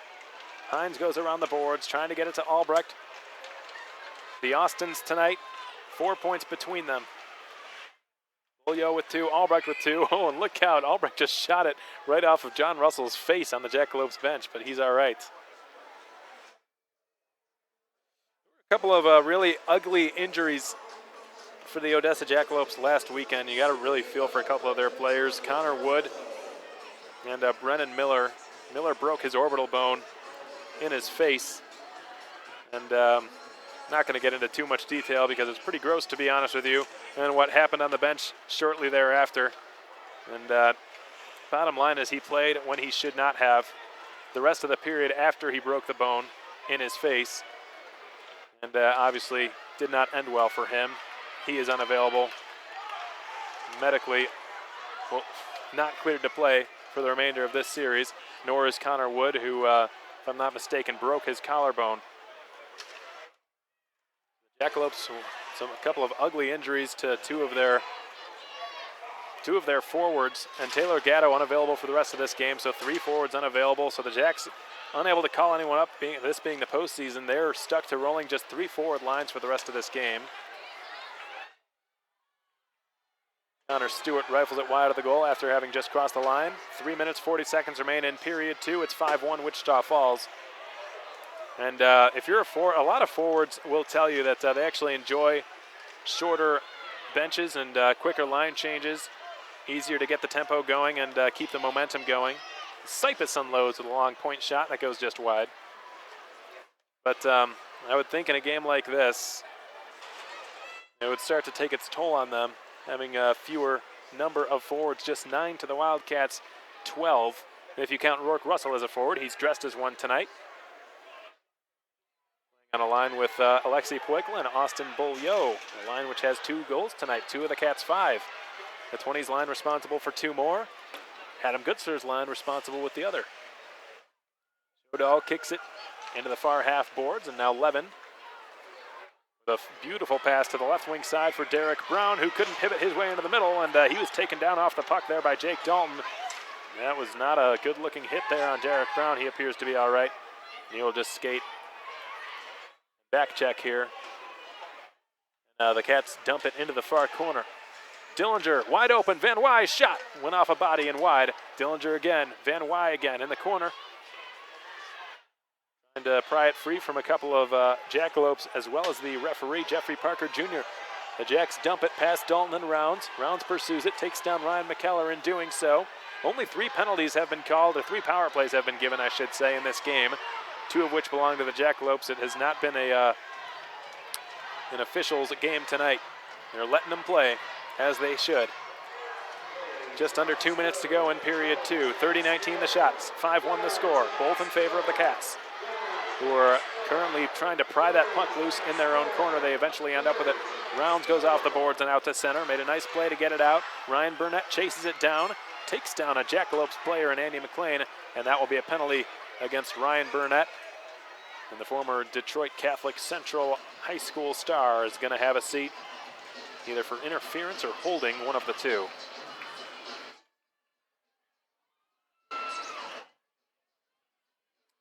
To Karen Lazarus tuning in tonight. Thanks so much, Karen. We appreciate you tuning in on your Friday night and enjoying some Wildcats hockey.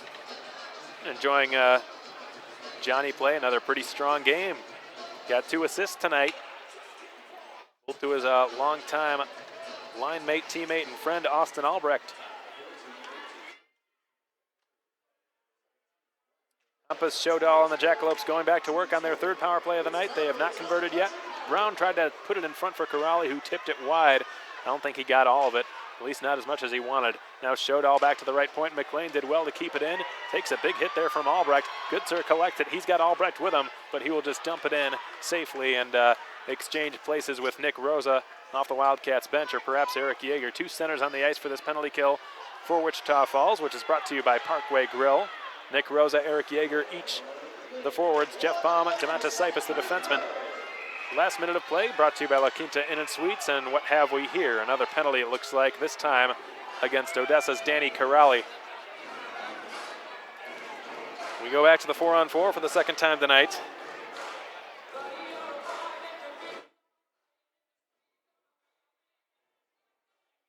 I don't think that's going to bother the Cats one bit.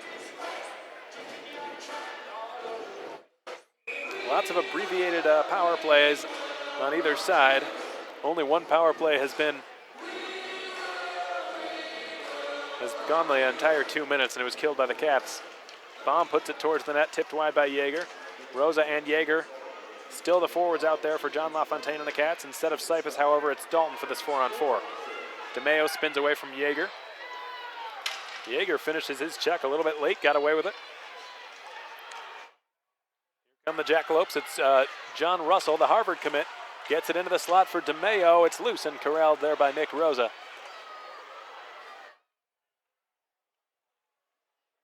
Will work it out to center now. He skates over the Jackalopes logo and across the line.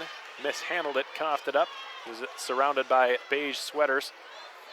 Dozen seconds to go in the period. Time for one last shot for either side. DeMeo put it past Dalton in behind the Cats net. Kapellmaster leaves it. 2 seconds and 1. And that's going to wrap things up for period 2. 40 minutes in the books. 6 goals in the books. 5 of which belong to the Cats. 4 of which belong to someone named Austin. 2 for Bolio, 2 for Albrecht, 1 for Goodsir, 1 for Shodal. We're on the 4-on-4 here. 26 seconds remain on the Ryan Burnett holding penalty, after which the Cats will be on another abbreviated power play, their second shortened power play of the night, when the third period resumes. As for now, we're going to step aside really quick, take a short break. When we come back, we'll break down this second period for you in a little greater detail. The Cats just 20 minutes away from clinching their first South Division final appearance in franchise history. You don't want to miss it, folks. Stay tuned. When we come back, we'll have all that game wrap for you and more. We'll break down some scores from out of town, let you know how the Lone Star Brahmas and the Topeka Roadrunners are doing, as well as some other out-of-town scoreboard updates. Stay with us.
Make some noise for the Toyota t-shirt launch.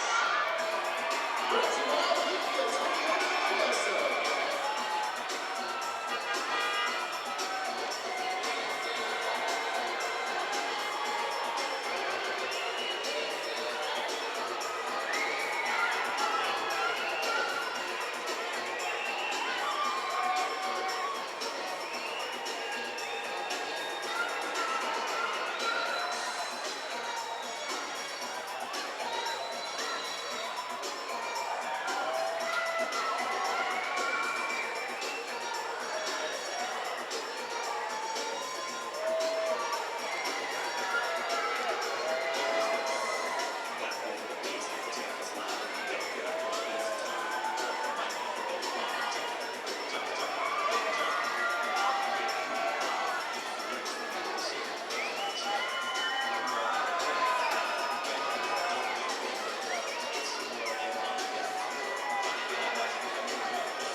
All right, welcome back, folks. We're so happy to have you with us here on this rockin' Friday night at the Ector County Coliseum in Odessa, Texas. With you, as always, Alex Von Coydle, the voice of your Wichita Falls Wildcats, hoping you're having a phenomenal Friday night. If you've been watching this game, we know you have. Despite of where your team may be in the Stanley Cup playoffs, you've always got the Wildcats if it's not going well for them, though I know we've got a lot of Wildcats fans who are Stars fans. Things look to be pretty good for them. As for the Red Wings fans that we've got, not so good. We know there are a lot of you out there as well.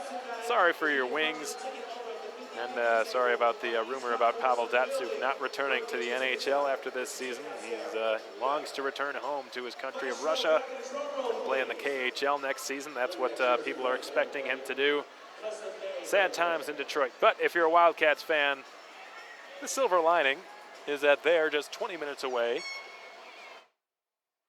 sweeping in the first round for the second consecutive season, and for the first time advancing to the South Division final round. It should be the first time they've ever pulled that off. Again, last season was a little bit different because of the way the division was laid out. There were 8 teams in the South Division, including the Wenatchee Wild, the Rio Grande Valley Killer Bees, who are no longer with the North American Hockey League, at least not in the same form. Of course, the Killer Bees went on to become the Aston Rebels, who are right now, looks like, advancing to the East Division Finals after smoking the Wilkes-Barre Scranton Knights on the road 6-1 and sweeping them in the process. But Cats, again, just moments away from making history. We're happy you've decided to tune in and take some time out of your Friday night to listen and support the players as they go about doing that. They've still got to do it, however. And shades of February 6th could be creeping back into some of the Wildcats fans and their memories. Of course, I hate bringing it up because it was such a difficult situation, but as a broadcaster, as a hockey fan, it's impossible to ignore it.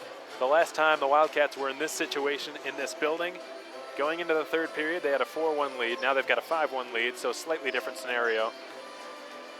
But that was the only time the Cats led after 2 periods all season and would not go on to win the game. The only time. Greg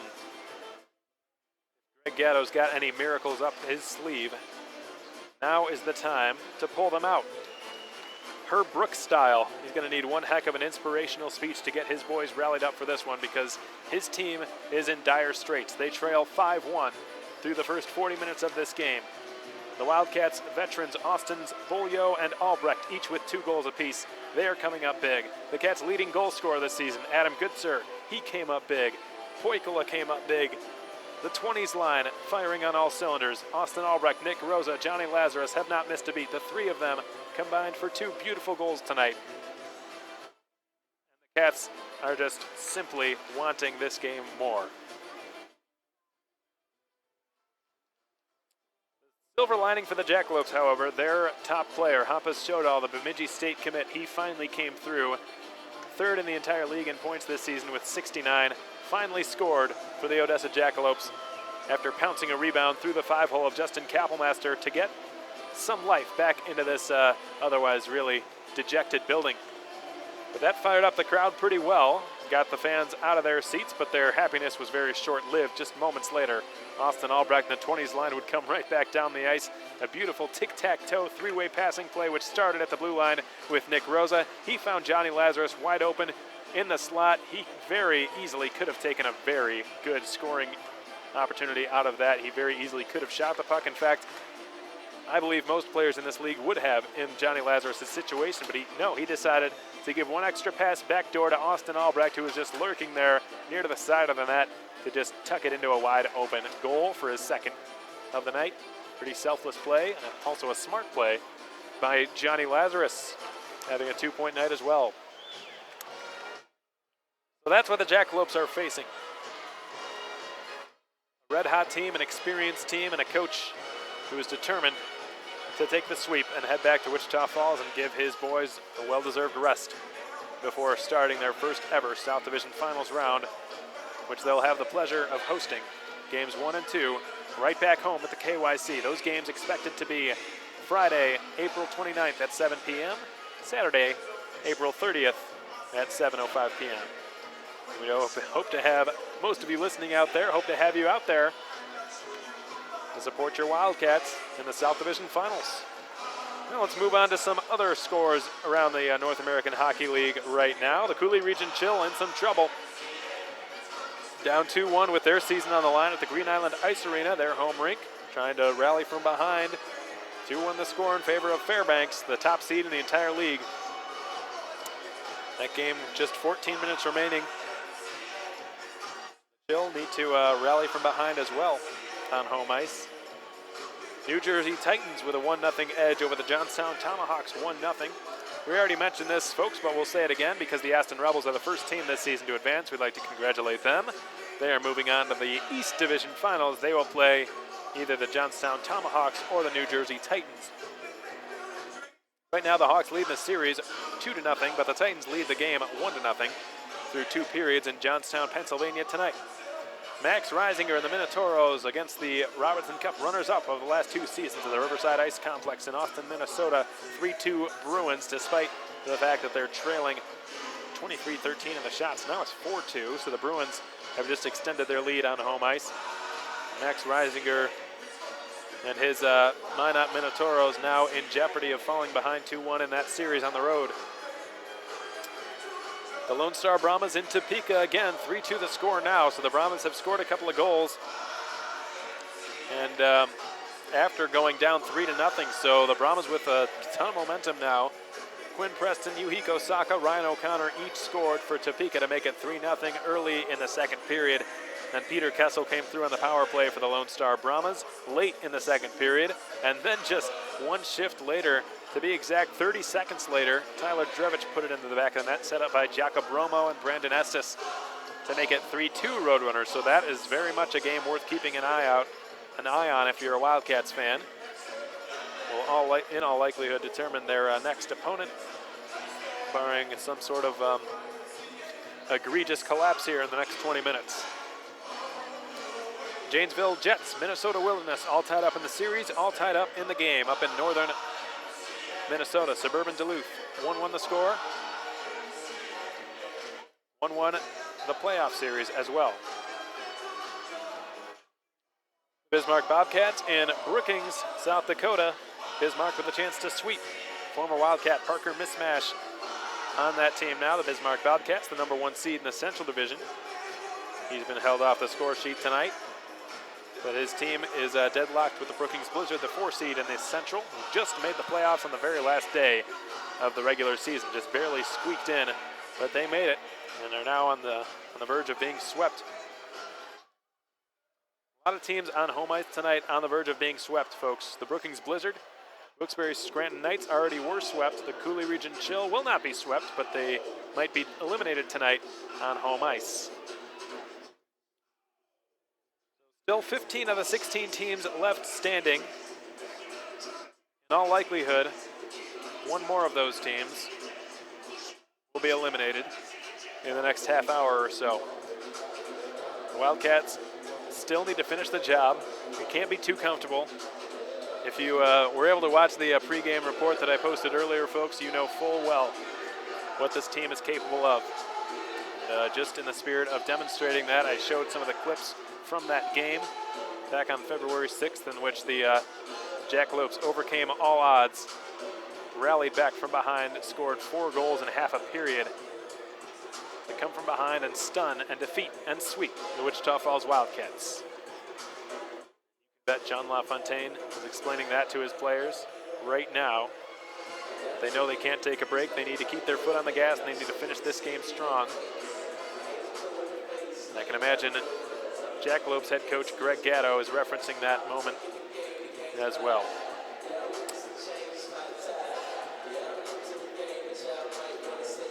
Let's take a peek inside the National Hockey League for some updates while we wait, folks. Still got about 5.5 minutes remaining until third period hockey is brought your way.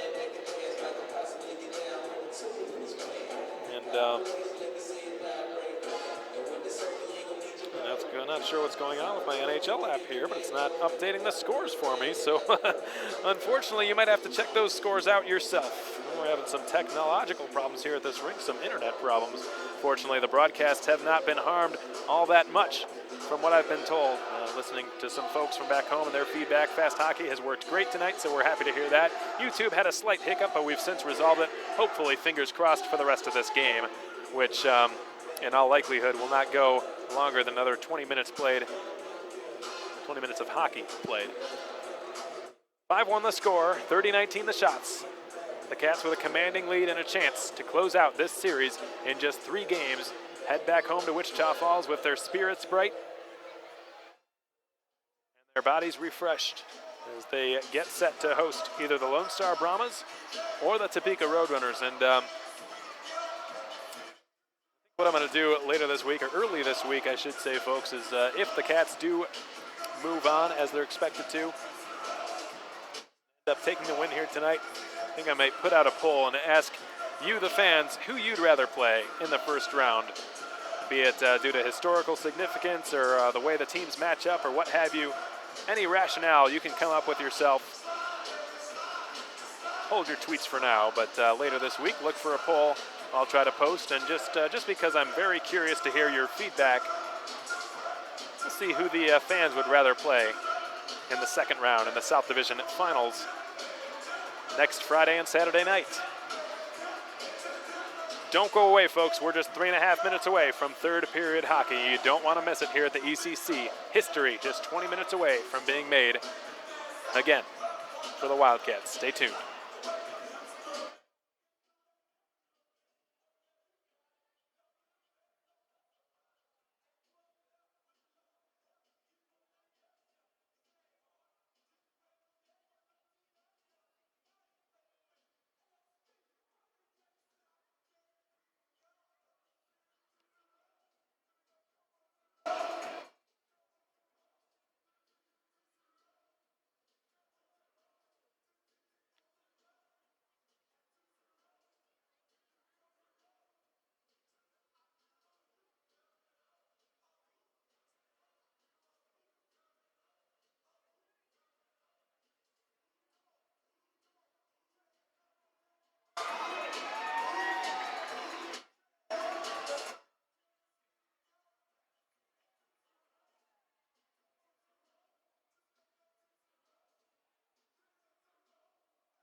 All right, welcome back, everybody. You can see the enthusiasm, the heart, the fire in these players' eyes. They want to seal the deal. They want to go home of this series. They want to advance to the South Division Finals and get a long and much-needed rest for the second round. The Jackalopes, desperate to keep their season alive, scrambling here at the Ector County Coliseum, trailing the mighty Wildcats 5-1, knowing they'll need nothing short of a miracle to come back into this game. We'll see what they can conjure up in the next 20 minutes. If they don't get at least 4 goals in the next 20, their season is over. We'll start on the 4-on-4. Ryan Burnett in the box for holding. Danny Corrali in the box for interference. 26 seconds remain on Ryan Burnett's penalty, after which the Wildcats will be on another short power play, which has been nothing short of lightning-like in this postseason series. Lightning-like in the regular season. Lightning-like last year in the regular season. They're pretty good on the power play. Tonight, however, 0 for 1. Their only opportunity was a shortened one, albeit.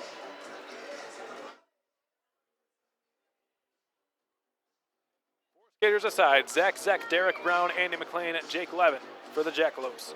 Nick Rosa, Dom Sipus, Jeff Baum, Austin Albrecht for the Wildcats.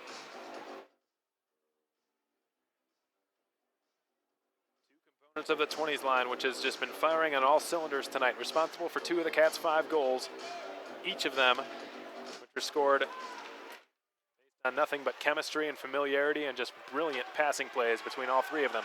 The Cats win the opening faceoff of period 3 and dump the puck into Odessa territory. Alex Von Coyle welcoming you into the broadcast tonight. Sorry about that little tongue twister, folks, but we're happy to have you with us here again. And we hope you're tuning in as the Wildcats have a chance to make history for the umpteenth time this season here tonight. Zach Zeck shoots one off the side of the cage, and it's picked up by Jake Dalton. He will outlet one to the left side. Austin Albrecht has got it there, and he gives one rink wide there for Dom Sipus. Now here comes Johnny Lazarus, weaving through center, negotiates his way across the Jackalopes line, and the Wildcats are on a brief power play, and they touch the puck offside. 21 seconds to go on the man advantage. Danny Corrali in the penalty box.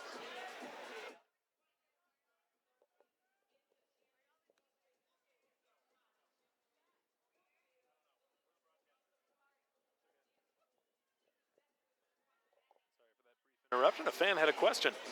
Thought we were the DJs up here. Not the case. Jackalopes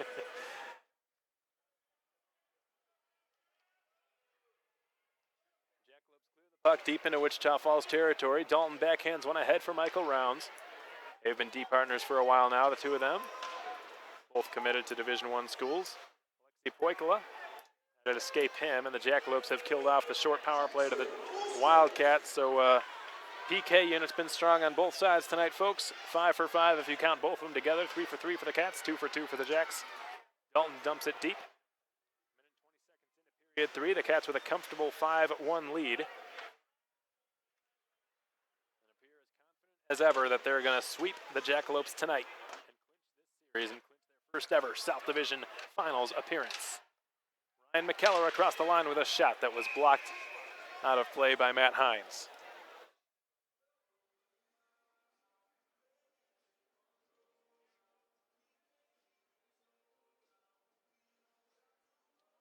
A lot of what looks like, to me, double shifting by the Jackalopes head coach. Don't really have a whole lot of an option. I mean, lines have stayed out longer than they probably should just because they only have 3 of them. 3 forward lines, 3 defensive pairs. The Jackalopes are really banged up, and of course that is no excuse, but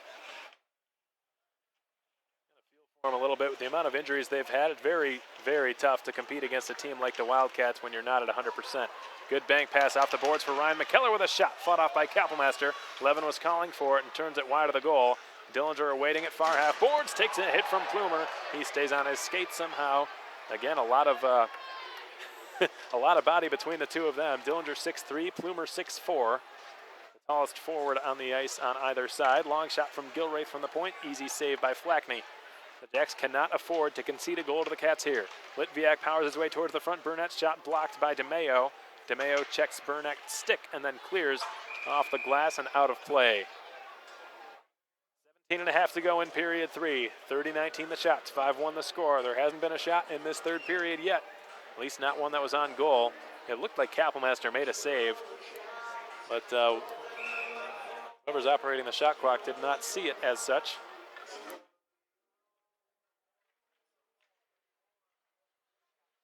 Up in the face-off circle. Burnett goes to work there in the corner.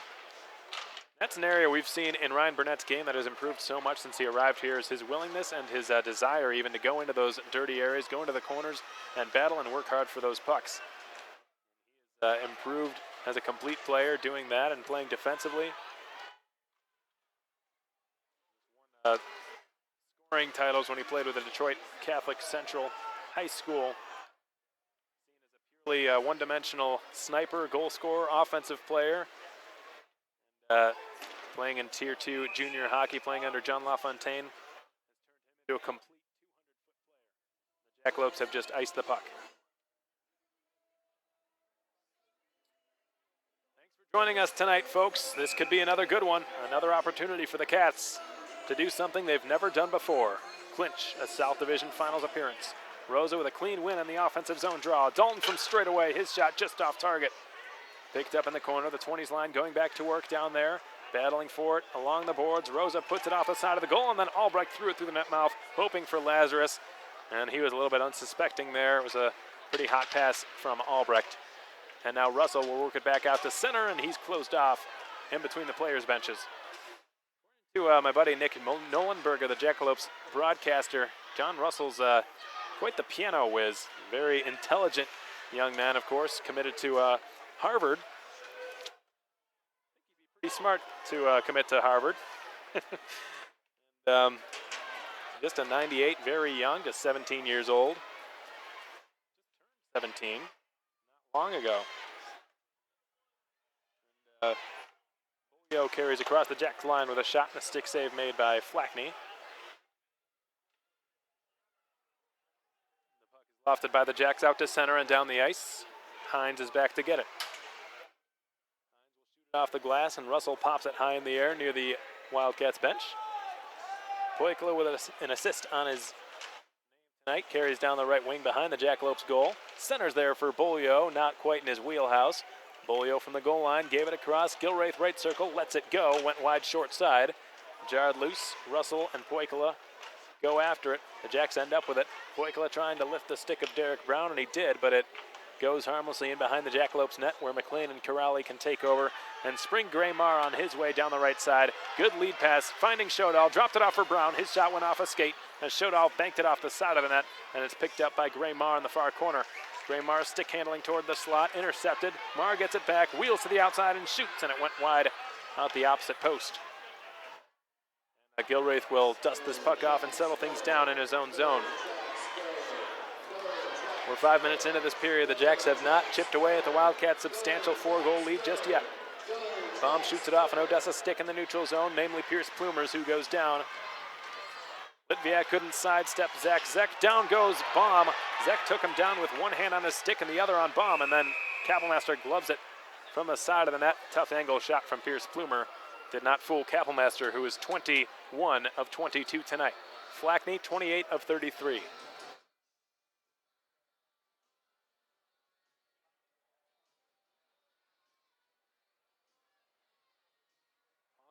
Albrecht and Bolio with 2 goals each. Adam Goodsir with a goal as well.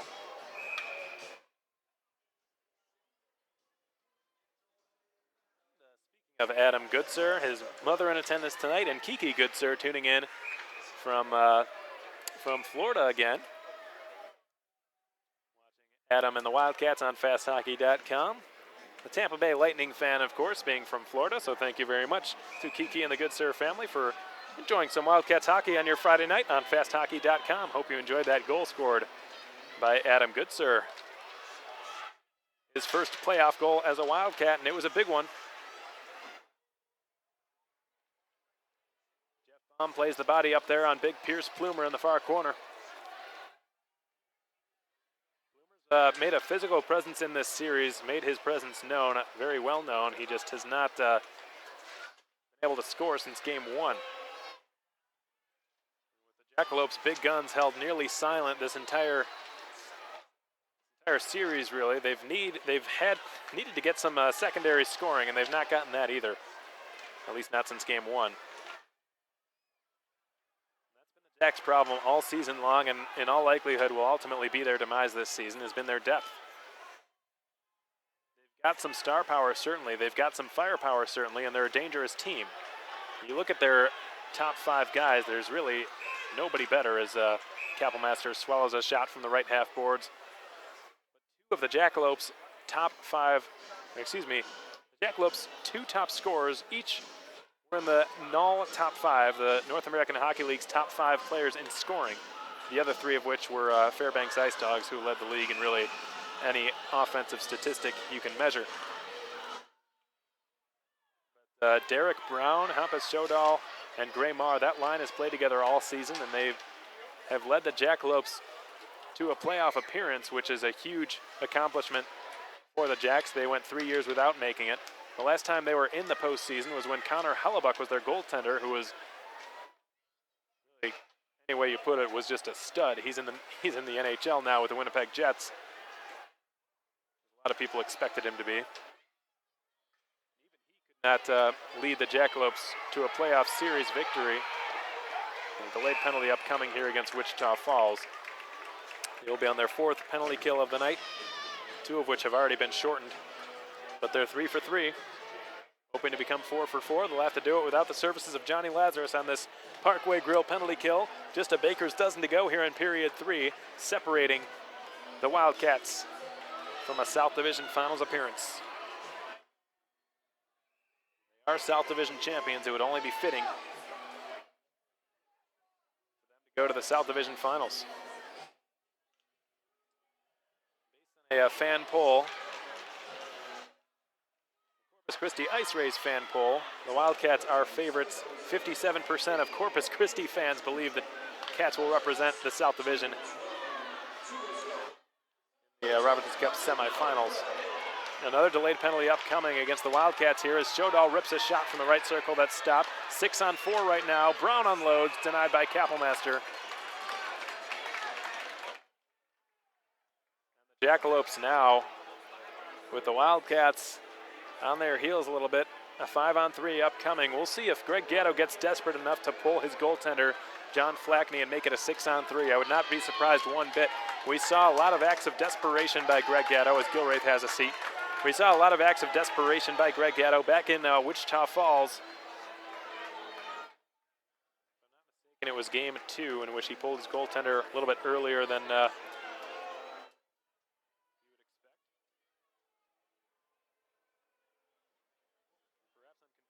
with Corpus Christi. I think I am. Corpus Christi is the team that pulled its goaltender a lot sooner, really halfway through the period, to get some offense. But this is as desperate as you can possibly be if you're a hockey team, folks. Down 5-1 with 12.5 to go on your home ice, with fans trying to find any reason they can to cheer and get on their feet. Nick Rosa, probably the most defensive-minded forward on the Wildcats, tasked with winning a very crucial draw, and he does against Hampus Shodal. 5-on-3. Flackney stays in the net, which is very surprising to me. McLean walks the line, dishes for Corrali, top of the right circle. He will dish it off for Shodal, who surveys, goes into the slot, drops it off for McLean, whose bullet is snagged by Kapellmaster. Boy, did that thing have some mustard on it. Kapellmaster with some good leather flashing again. 26 of 27 tonight for the Cats goaltender. This will be a long 5-on-3. 83 seconds remaining on this power play for Odessa.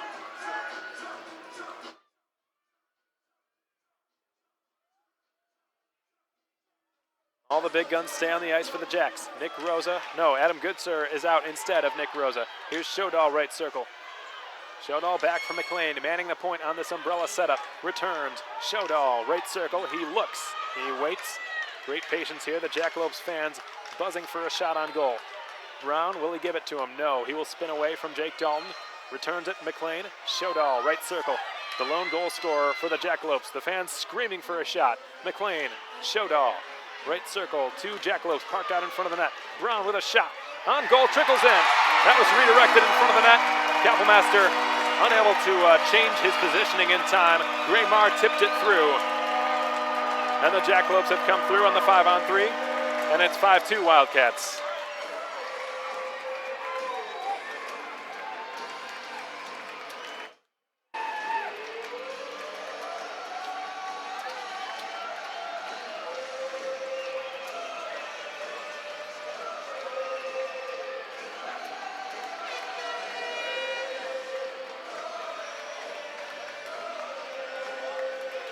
So the Jacks' main guns, their big guns, their top players who had been held scoreless through 2 have finally come through. Hampus Shodal with a goal, Gray Marr with a goal, but they're going to need a lot more than that. They've still got a mountain to climb in this hockey game. 5-2 the score with 11:42 to go in the third period, and they've still got their work cut out for them. And although I'm sure Greg Gatto wants to keep those guys on the ice, he can't because they're winded. But they got the job done. They scored a goal. They did their job. Now it's up to Zach Zek's unit to put another one in. And if the Jackalopes score a goal here, watch out. 1 minute and 7 seconds remain on the second power play. The Jacks came through once in the 5-on-3. The first power play goal in this series, the Cats have given up. And their perfect playoff penalty killing streak finally comes to an end. Zach Zek gains the line and dumps it in. Eric Yeager pursues it far corner. Wrapped up by Ben DeMeo. Dom Sipus throwing some elbows left and right. Pierce Plumer battling forward in there as well. Jeff Baum springs it loose, I believe, for Nikita Litviak. He's got Eric Yeager breaking down the right side. Couldn't get it to him. Litviak in the left wing, and he put it into the slot. Intercepted by Zach Zek, and here he comes, gaining the line. Slams on the brakes. He looks. He's got Levin open. The Air Force commit unloads and scores! Look out, it's 5-3.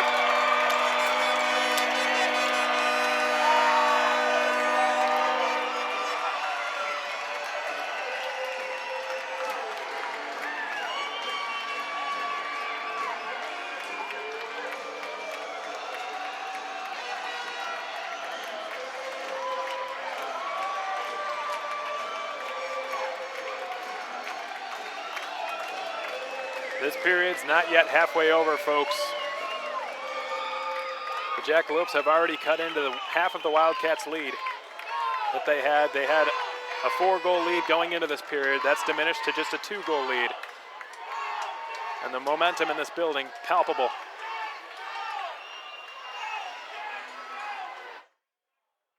Many of these players on the ice tonight for the Jackalopes, this could very well be the last time they put on this uniform. They do not want it to be the last time, and it's starting to show.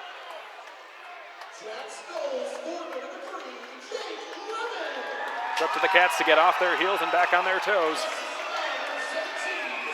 Offside called against Derek Brown. So a couple of calls that went against the Wildcats. Looks like that's going to continue here as Michael Rounds is going to have a seat. Another power play for Odessa. They've had 6 power plays. The Cats have had 2, although it looks like this one might be offsetting as Gray Marr has the sin bin as well. So no power play will come of this, I don't think. Danny Corrali discussing the call with Jeffrey Parker Jr. at the moment.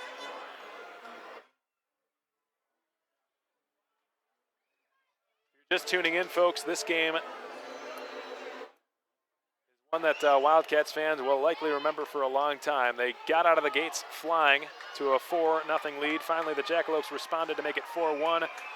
Just shifts after which the Cats would respond again and quiet this house, who were cheering for the first time in the game about midway through the second with a beautiful goal scored by the 20s line and Austin Albrecht, second of the night, becoming the second Wildcat, active Wildcat, to join Austin Bolio in the 10-point club.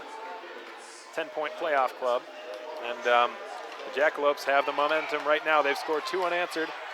Third period just approaching the halfway point. Austin Bolio on the back check picks it off, and he skates down the right side. It's 4-on-4 right now, it looks like. Bolio rattles it behind the Jacks net. No, it is 5-on-5. My apologies. There were only 4 Wildcats on the ice for a brief moment there. And here come the Jackalopes. Andy McLean was stripped of it by Albrecht, who chipped it to himself off the sideboards. He's got Lazarus joining him towards the net. He finds him. Lazarus puts it on his forehand, swings away from Zach Zek, fires a pass towards Gilraith, who kept it in at the blue line, but just barely. Then it was eventually poked off his stick by Connor Stewart and back out to center. The Jacks reset halfway through period 3. Alex Von Koitel bringing you game 3 in this best-of-5 series between the Wildcats and the Jackalopes. The Cats hoping to sweep, the Jacks hoping to keep their season alive. Russell centers behind Tucker. He picks it up in the slot. He will give it back. Unloading there is Werhane. Stick save. Rebound punched into the corner there, in behind the net. And Hines will jab it up the boards. Lazarus has it, and a penalty upcoming. Not sure who the culprit is here.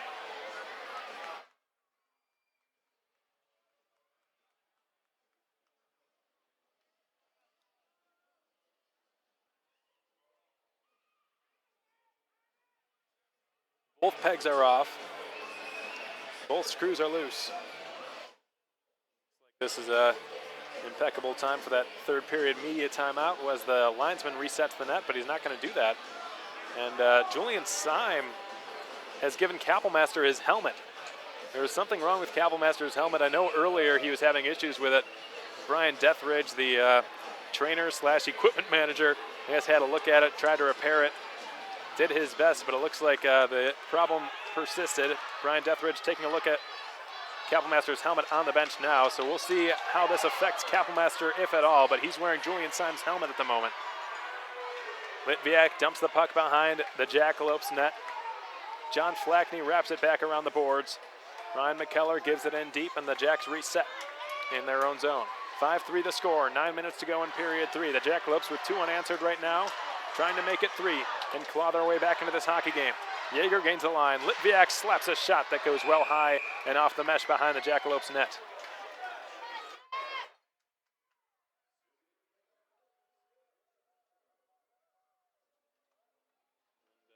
Now we go to our third period media timeout. Let's take a look at some scores from around the North American Hockey League while we wait.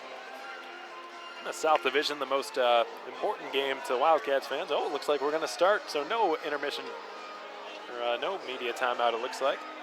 Anyways, the Brahmas still trailing 3-2 the score, about 8 minutes into the third period out at the Landon Arena in Kansas's capital. The Runners trying to come away with a 2-1 lead in the series. Meanwhile, the Cats trying to sweep in this series. They've got a 5-3 lead with 8:45 to go in this hockey game unless the Jacks can tie it. Goodser had it jabbed free back to Van Wy, who plays it into a vacant corner, which is now occupied by Ryan Burnett and Ben DeMeo. Goodser pries it loose between the two of them, tries to center for Van Wy, picked off by Jake Levin. He will backhand it down the ice, bounces on Kapellmaster, and he covers it up. Oh, and the fans wanting a fight to break out here. All sorts of helter-skelter going on behind the Wildcats net. And that is Derek Brown, who is getting really lippy with a couple of the Wildcats players, and he's being escorted away from the pile, and he's going to have a seat. Tyler Loftus sending Derek Brown to the Jackalope sin bin, and Noah Gilraith will join him in his own sin bin. Neither of the players like the call very much. Doesn't hurt either team necessarily more than the other, but regardless, this is a very pivotal game right now, and a game in which players like Derek Brown and Noah Gilraith certainly want to play in as much as they can. They won't be able to for the next couple of minutes. Offsetting roughing penalties, it looks like. Still 5 skaters aside here, 8:20 to go in the third period, 5-3 the score. Corrali with a bad pass, intercepted by Russell, who's bodied off of it. Poikala on the intercept, he's got Bolio. Poikala spins away, gets McLean to go down, centers for Russell, it was just behind him. Russell had his stick checked there by a back-checking Plumer. Meanwhile, Ryan McKellar dumps it in and passes down Sipos, who goes in deep to get it. Goes around the end boards with it. Rourke Russell tries to chop it up the wall. Kept alive there by a couple of Jackalopes who are scrambling to win that puck. It's a 3-on-2 puck battle favoring the Cats, who end up with it. And Rourke Russell goes behind his net. Austin Bolio waiting for it along the right half boards. The puck's been cleared from 100 feet out. Both teams making line changes now. The Wildcats keeping their defenseman Jeff Baum and Michael Rounds on the ice. Here comes a shot from the backhand on Kapellmaster. He made the save on Andy McLean. And could just be me, folks, but ever since he switched helmets, it looks like reaction time's been a little bit behind, but he's got his regular old helmet back, so that's good news. Julian Syme with his helmet back on the bench. Kind of wonder as a goaltender how much that affects your vision using a different player's helmet. Different size, different customizations and everything, and a shot ricocheted off the post there from the right point. I believe that would have been a high stick, so that goal would not have counted had it gone in. Connor Stewart let it rip from the right point, and either went off of Brandon Tucker's stick or one of the other Jackalopes standing out in front there, Matthew Rippon perhaps. And I believe it was Rippon based on the body language now. He's talking with the official and the linesman. And it was indeed played with a high stick, so had it gone in, it did not, it went off the post, but had it gone in, it would not have counted. The faceoff comes back into the Odessa zone with 7.5 to go. To the right of John Flackney, their goaltender, who has stopped a pretty good chunk of shots tonight. 29 of 34 as a shot from Rounds ricocheted wide by Albrecht, thrown in front of the goal and picked off and skated out of harm's way by Connor Stewart. He advances it to John Russell. Russell tries the toe drag. He's bodied off the puck, picked up by Jake Dalton. The Bowling Green State commit clears out to center. Glove down by Nate Werhane. Nick Rosa intercepted his pass. Future Ohio Stater Michael Rounds gives it now to Jake Dalton, who kicked it out into the neutral zone. Right back the other way they bring it. Matt Rippon clears it in. Rounds had his stick checked there by Rippon. Lazarus swings in serpentine-like in behind his own net. Looks to make an outlet pass. He finds Eric Yeager through center. Yeager gains the Odessa line and fires a shot that goes just wide. That was a close one. Ben DeMeo now in the far corner. Pestered and harassed every step of the way by Eric Yeager. The Jacks fail to clear. Hines had a blowout. Baum is back to bail him out. He's in his own zone. He shoots it off the glass and out to center once more. Hampus Shodal right back across the Wichita Falls line, stymied by a couple of Wildcats and Hines and Dillinger. Meanwhile, Plumer tried to jam it back over the Wildcats line again. Good defensive play made by Jeff Baum. The Wildcats playing a little bit prevent defense here, not allowing the Jacks to get any sort of offensive rush going with any kind of momentum into their zone. And an offside whistle is blown against the Wildcats. 6:15 to go in period 3. It's 5-3 in favor of the Cats. The last 2 goals, however, have been scored off of Jackalope sticks, trying to turn that momentum into a tie game. We'll see if they can do it. They've certainly got the support of this pretty raucous home crowd here at the ECC. There's a small group of believers over there in Section R of Wildcats fans who are confident they will come away with their first South Division Finals appearance in history with a win tonight. The Jacks had a little chance at a rush there, but a good defensive play made by Jeff Baum negated it. Danny Corrali backhands one off the skate of Zach Zeck, picks it up, he's onside, drops it off for McKellar. Shot, stick, save, Kappelmaster, and he gloves it and hangs on. Kappelmaster tonight, 28 of 31. Looks like 32 if they count that last one. He's 29 of 32, in which case. And now it's saying 33. The shot clock's been a little bit all over the place tonight, so Kappelmaster with 30 saves.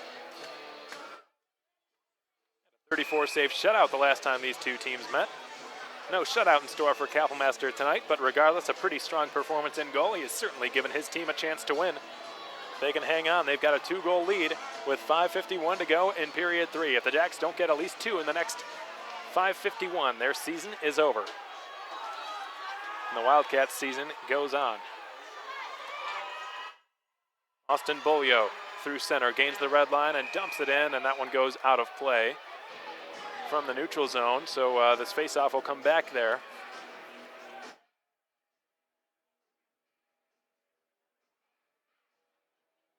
Five and a half to go now. Faceoff will take place at the Jackalopes logo. Odessa's big forward line is out there. Alexei Poikola's line countering it. Poikola with Bolio and Russell on his wings tonight. The Jacks with possession. Nate Werhane finds Graymar breaking down the right side. Couldn't dance through Michael Rounds, who read that play like a book. And we get a penalty called. Jeffrey Parker Jr. signaling back to the neutral zone now. Not sure if this will be a penalty or simply just a high stick. I believe that's the call, and Graymar not happy. Says, hey, I'm only 5'8". How high can my stick be?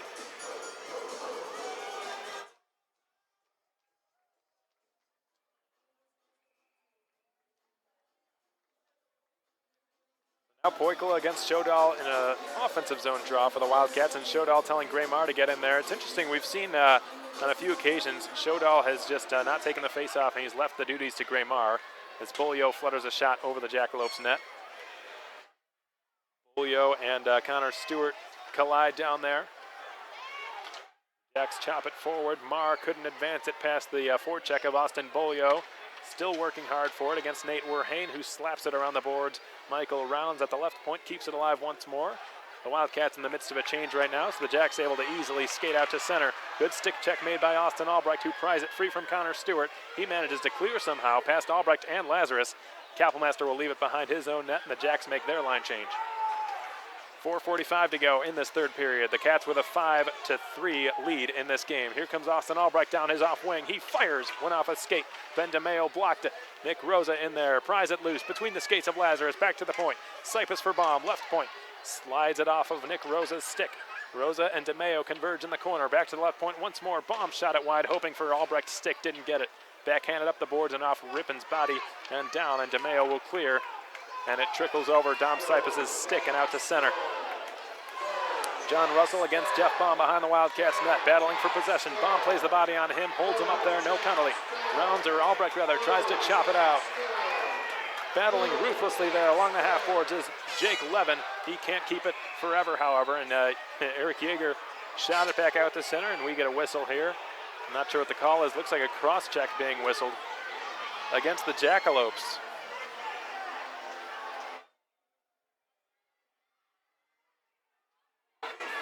And that's John Russell. The Harvard commit's going to have a seat. 4 minutes remain in this game, and the Wildcats go to a power play here. They've only had 2 tonight, one of which was abbreviated. No, both of which were abbreviated. The Jackalopes have had so many power plays of their own that it seems like anytime the Cats have had one, it's at the end or the beginning of a Jackalopes power play, which either usually prefaces a 4-on-4. So we'll see if the Cats finally get a full man advantage here to work with. 4 minutes left in the game, unless the Jacks score 2 in the next 4. One of which they'll probably have to get shorthanded. And Greg Gatto, understanding this, sends out his best scorer, Hampus Shodal, to take a defensive zone draw against now Trent Dillinger. Steps in and wins it. Rounds now for Dalton. 2 defensemen on the ice for this power play for the Cats, and John LaFontaine knowing he's got to have some demon out there in this situation, and Dalton carried across the blue line and an offside. Typically, on Wildcats power plays, there's only 1 defenseman manning the point in an effort to spark more offense. Usually the Wildcats set up in an umbrella formation with the person running it being the lone defenseman, usually Michael Rounds or Jeff Baum or Noah Gilraith. In this situation, given the score and the time and just the situation in general, John LaFontaine believes it's better to have 2 defensemen out there, and I can't blame him. Eric Yeager in the high slot. Turning with it to the top of the right circle, and down the wall he goes. Dillinger sets up shop in front of the net. Yeager carrying in behind will give it back to the left point for Rounds. Rounds will return it hotly off the stick of Yeager. Bobbles it a little bit, then swings it across the ice. Nikita Litviak is over there. Stutter steps and shoots. It was blocked out in front by Danny Corrali. Litviak gets it once more at the goal line, swings it back to the right point. Jake Dalton is there. Dishes it off for Rounds. Long shot through traffic, just missed wide short side. Litviak far corner. Now Dillinger working the goal line, swapping with Litviak. Will he give it to him? I don't think he will. Dillinger still looking for a pass out high. Finally, he dishes down low. It's Litviak. Litviak finding Rounds. Kicks it to his stick nicely. Flutters one towards the goal. Ricocheted off a couple of sticks and off the side of the net.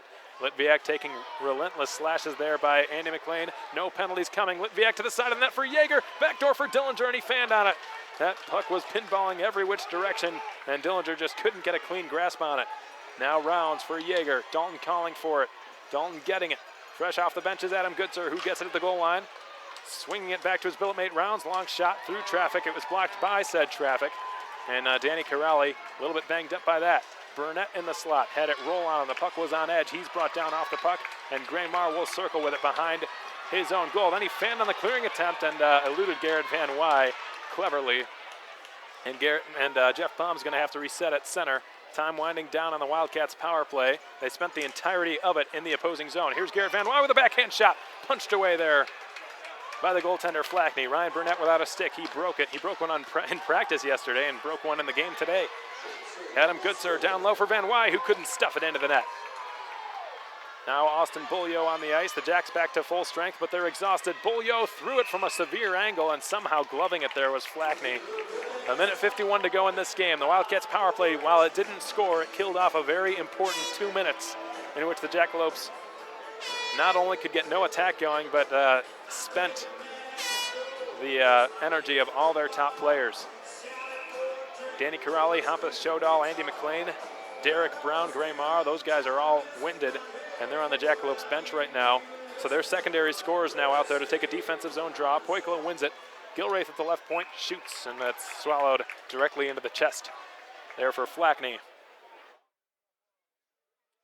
Power play brought to you by Jim Arnold's Collision Repairs. 0 for 3 tonight, which is rare. It's the first time the Cats have not scored a power play goal in a playoff game this season. 3 for 3 the first night, 1 for 7 the next, and the Cats have just iced the puck. With 103 seconds remaining in the Jackalopes season, unless they score 2 goals in the next 103 seconds. Surprisingly, Greg Gatto uses his only timeout. He gathers the troops around him for one last hurrah, one last inspirational speech that he must deliver now. Or if not a speech, then some sort of plan, some sort of formula, anything to get 2 goals in the next 103 seconds. Wildcats on your screen in all black defending the net to your right. Jackalopes, in all likelihood, will have 6 attackers when the next puck drops in the beige uniforms attacking the net to your right. To your left, we'll probably see a lot less action in the next 103 seconds or so. If you're listening on YouTube, you can't see any of this, but I'll do my best to describe to you what's going on. Well, we've got a great audience listening out there tonight, folks, and I'd like to thank each and every one of you for taking time out of your Friday night to witness this, to hear what could be history in the making here tonight at the Ector County Coliseum. Just 103 seconds separate the Wildcats from their first ever South Division Finals appearance. Their first ever sweep in the South Division semifinals. The 20s line to take the defensive zone draw. The showdoll line to take the offensive zone draw.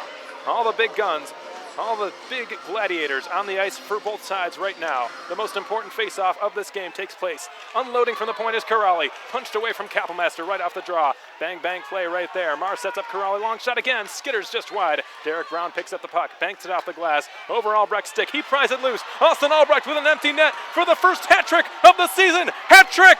Austin Albrecht has a hat trick, and he seals the deal for the Wildcats.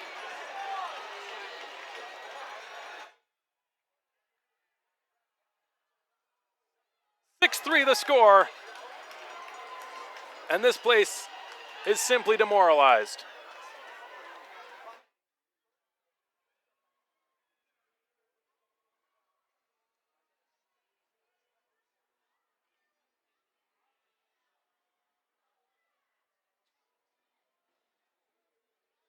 Fans beginning to pour out onto the Odessa streets, knowing their beloved team, the Jackalope season, is over. It was a heck of a run, a heck of a season put on by these guys. The Odessa Jackalopes, who made the playoffs for the first time in 3 seasons. A lot of good has been put into this program. A lot of improvement has been made. Last season were essentially the laughingstock of the North American Hockey League. So much has changed here in Odessa, and you've got to respect that. And the effort they put into this hockey game to claw back. They knew they couldn't match the Wildcats' speed. They knew they couldn't match the Wildcats' depth. Ultimately, that was their demise this season. The Jackalopes just did not have the secondary scoring, the depth offensively or defensively, consistent enough goaltending to get them where they want to be. They made tremendous progress this season. They made the playoffs for the first time since 2012, but they could not win a game in the playoffs against the mighty Wichita Falls Wildcats, who are now just a half a minute away from achieving their first goal, their first of what many people believe to be many to come in these Robertson Cup playoffs. Their first goal to advance to the South Division Finals for the first time ever. They have done that. Now it's a matter of advancing to the Robertson Cup semifinals for the first time ever. Can they do that? We hope you can come to the next couple of games on home ice. Friday, April 29th. Saturday, April 30th at the KYC. Games 1 and 2 will take place at the KYC between the Wildcats and either the Lone Star Brahmas or the Topeka Roadrunners. A lot of Odessa Jackalopes fans showing some class and staying in the building here, cheering on their teammates and congratulating the Wildcats, who will be joining the Jackalopes shortly in a handshake line, one of the great traditions of this sport. Ladies and gentlemen, for the first time in franchise history, the Wildcats are going to the South Division Finals. It's been a heck of a ride this season, and it doesn't come close to ending yet. 6-3 the final here in Odessa. Something else, another little trivial history that's been made tonight. Austin Albrecht, the only Wildcat this season to score a hat trick in a season that was otherwise chock full of records and broken records really all over the place.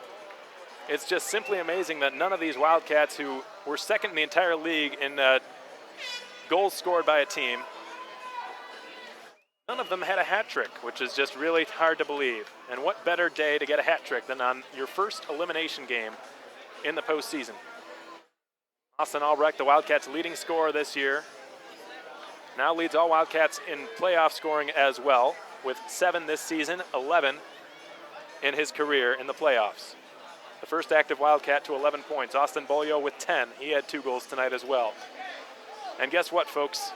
Hockey superstitions paid off. I didn't once say that Austin Albrecht or Austin Bolio had the potential to score a hat trick tonight, and I did that on purpose. And it paid off. For a hockey fan, I'm not as superstitious as many. Appreciate it. But well, tonight, the superstition paid off. A lot of the players heading over near their bench to, you can go ahead and have those. All right. A lot of the players heading over to the near the bench to give thanks. All right, have a good one. Appreciate it. Sorry, folks, a lot of handshaking myself that I've got to do to some tremendous off-ice officials here at the Ector County Coliseum who have accommodated the Wildcats so well this season. They've just done a tremendous job of making sure we're all squared away. Unfortunately, there were some internet snafus here tonight, but not to the point where we lost a broadcast or anything like that. So all in all, it was a great season for the Jackalopes, and they give one last circle around the Ector County Coliseum ice and salute.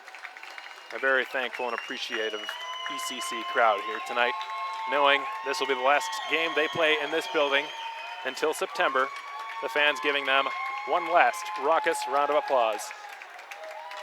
The Jackalopes, the second team in the North American Hockey League to be eliminated from the Robertson Cup playoffs. Although it looks like the Cooley Region Chill have just joined them, they have just been eliminated on home ice as well. So the Jacks not the only ones tonight. Wilkes-Barre Scranton as well. 3 teams tonight eliminated on home ice. Got to be tough. The Topeka Roadrunners have added a goal, an insurance goal. Looks like they're going to go on to win that game 4-2. It looks like with just seconds remaining in that game. Now it's 5-2. So it looks like Topeka will take game 3 of their best of 5 series. Meanwhile, the Wildcats will await the winner of that series between the Brahmas and the Topeka Roadrunners, which will take place again next Friday and Saturday night at the KYC. Call the KYC box office for your tickets if you haven't already done so. We're expecting the building to be more and more packed as the postseason goes on. 940-716-5555, the number you want to call to reserve your spots. Check on availability and everything like that. And the fine folks at the KYC box office will be sure to set you up with seating at the KYC. All that's left to do now is wait. The Topeka Roadrunners look to have a 2-1 edge in the series in their South Division semis with the Lone Star Brahmas. I'll put that poll out probably on Monday if the series isn't over by then, and just see who Wildcats fans would rather play in the first round or the second round of the postseason. Break down this game for you real quick, folks. I know Point Streak isn't operating properly, so I'll do my best just really going from my own memory here and what happened in this game. It was a great start for the Wildcats, who got the ball rolling very early on. Austin Bolio scored from the right circle for his first goal in the playoffs this season. Really nice shot, and kind of silenced the building here right away. He was followed closely by an Austin Albrecht goal, and a very well-deserved Austin Albrecht goal that he pounced on a rebound after the initial shot was stopped on Nick Rosa by Flackney. And shortly thereafter, Adam Gutzer scored his first playoff goal as a Wildcat. And then to start the second